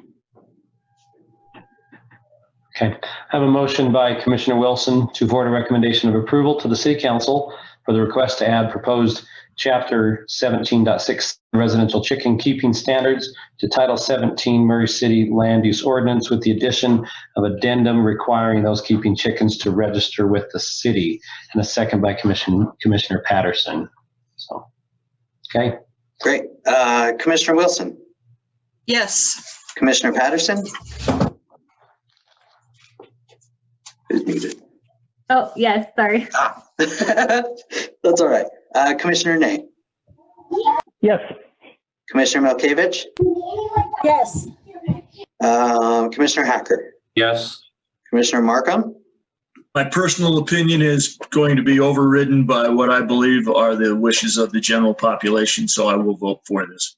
Yes. And Commissioner Woodbury? And because we added the registration, I will vote yes. I still think it's very difficult to enforce, but it's the right thing to do to have an ordinance, and hopefully 80% of the population will follow it. And so I'm glad we added registration, so I will say yes. Great. Thank you. So it does pass as far as a recommendation to the city council. Now they will bring it up, and they may not like the registration. They may not, it's up to them at this point, move forward. So Zach, I guess, after all these years, chickens are finally moving forward to the city council again for them to bring up. So I think this ordinance looks good, and I appreciate your work on it. Thank you so much. I appreciate that. Anything else? Any other business? That was our last item. It's only been, 2 hours and 45 minutes. So just very, very quickly, thank you all for a great meeting. You do a wonderful job. It's the toughest stuff that anybody in a city does, what you all do every couple of weeks with us here. So thank you again, as we're ending the year. And we do have a meeting scheduled January 7th. It'll be the last meeting for Mr. Woodbury and Mr. Markham. So please let us know, be able to be there, and we'll. Have you been talking to folks to replace us? Yes. So not that we're not cheating on you in any way. No. But yeah, we had to start thinking about that several months ago, actually. Keep out our side hustles. We're good. You're irreplaceable. Yeah. Scott and Phil, you guys are irreplaceable. Yeah, that is more than true. Talk to my wife about that. Well, should agree. Yeah. So we'll bring those folks up. I don't think they haven't been presented by the mayor to the council to be accepted yet, so I don't want to say their names or anything, but Sure. yeah, it's great. Can you let Phil and I choose the chair and the vice chair? Just not even as a vote. Oh boy. You know, that's up to you guys. Actually, you as a commission can let Phil and Scott choose the chair and vice chair, because that's got to be done on the 7th as well.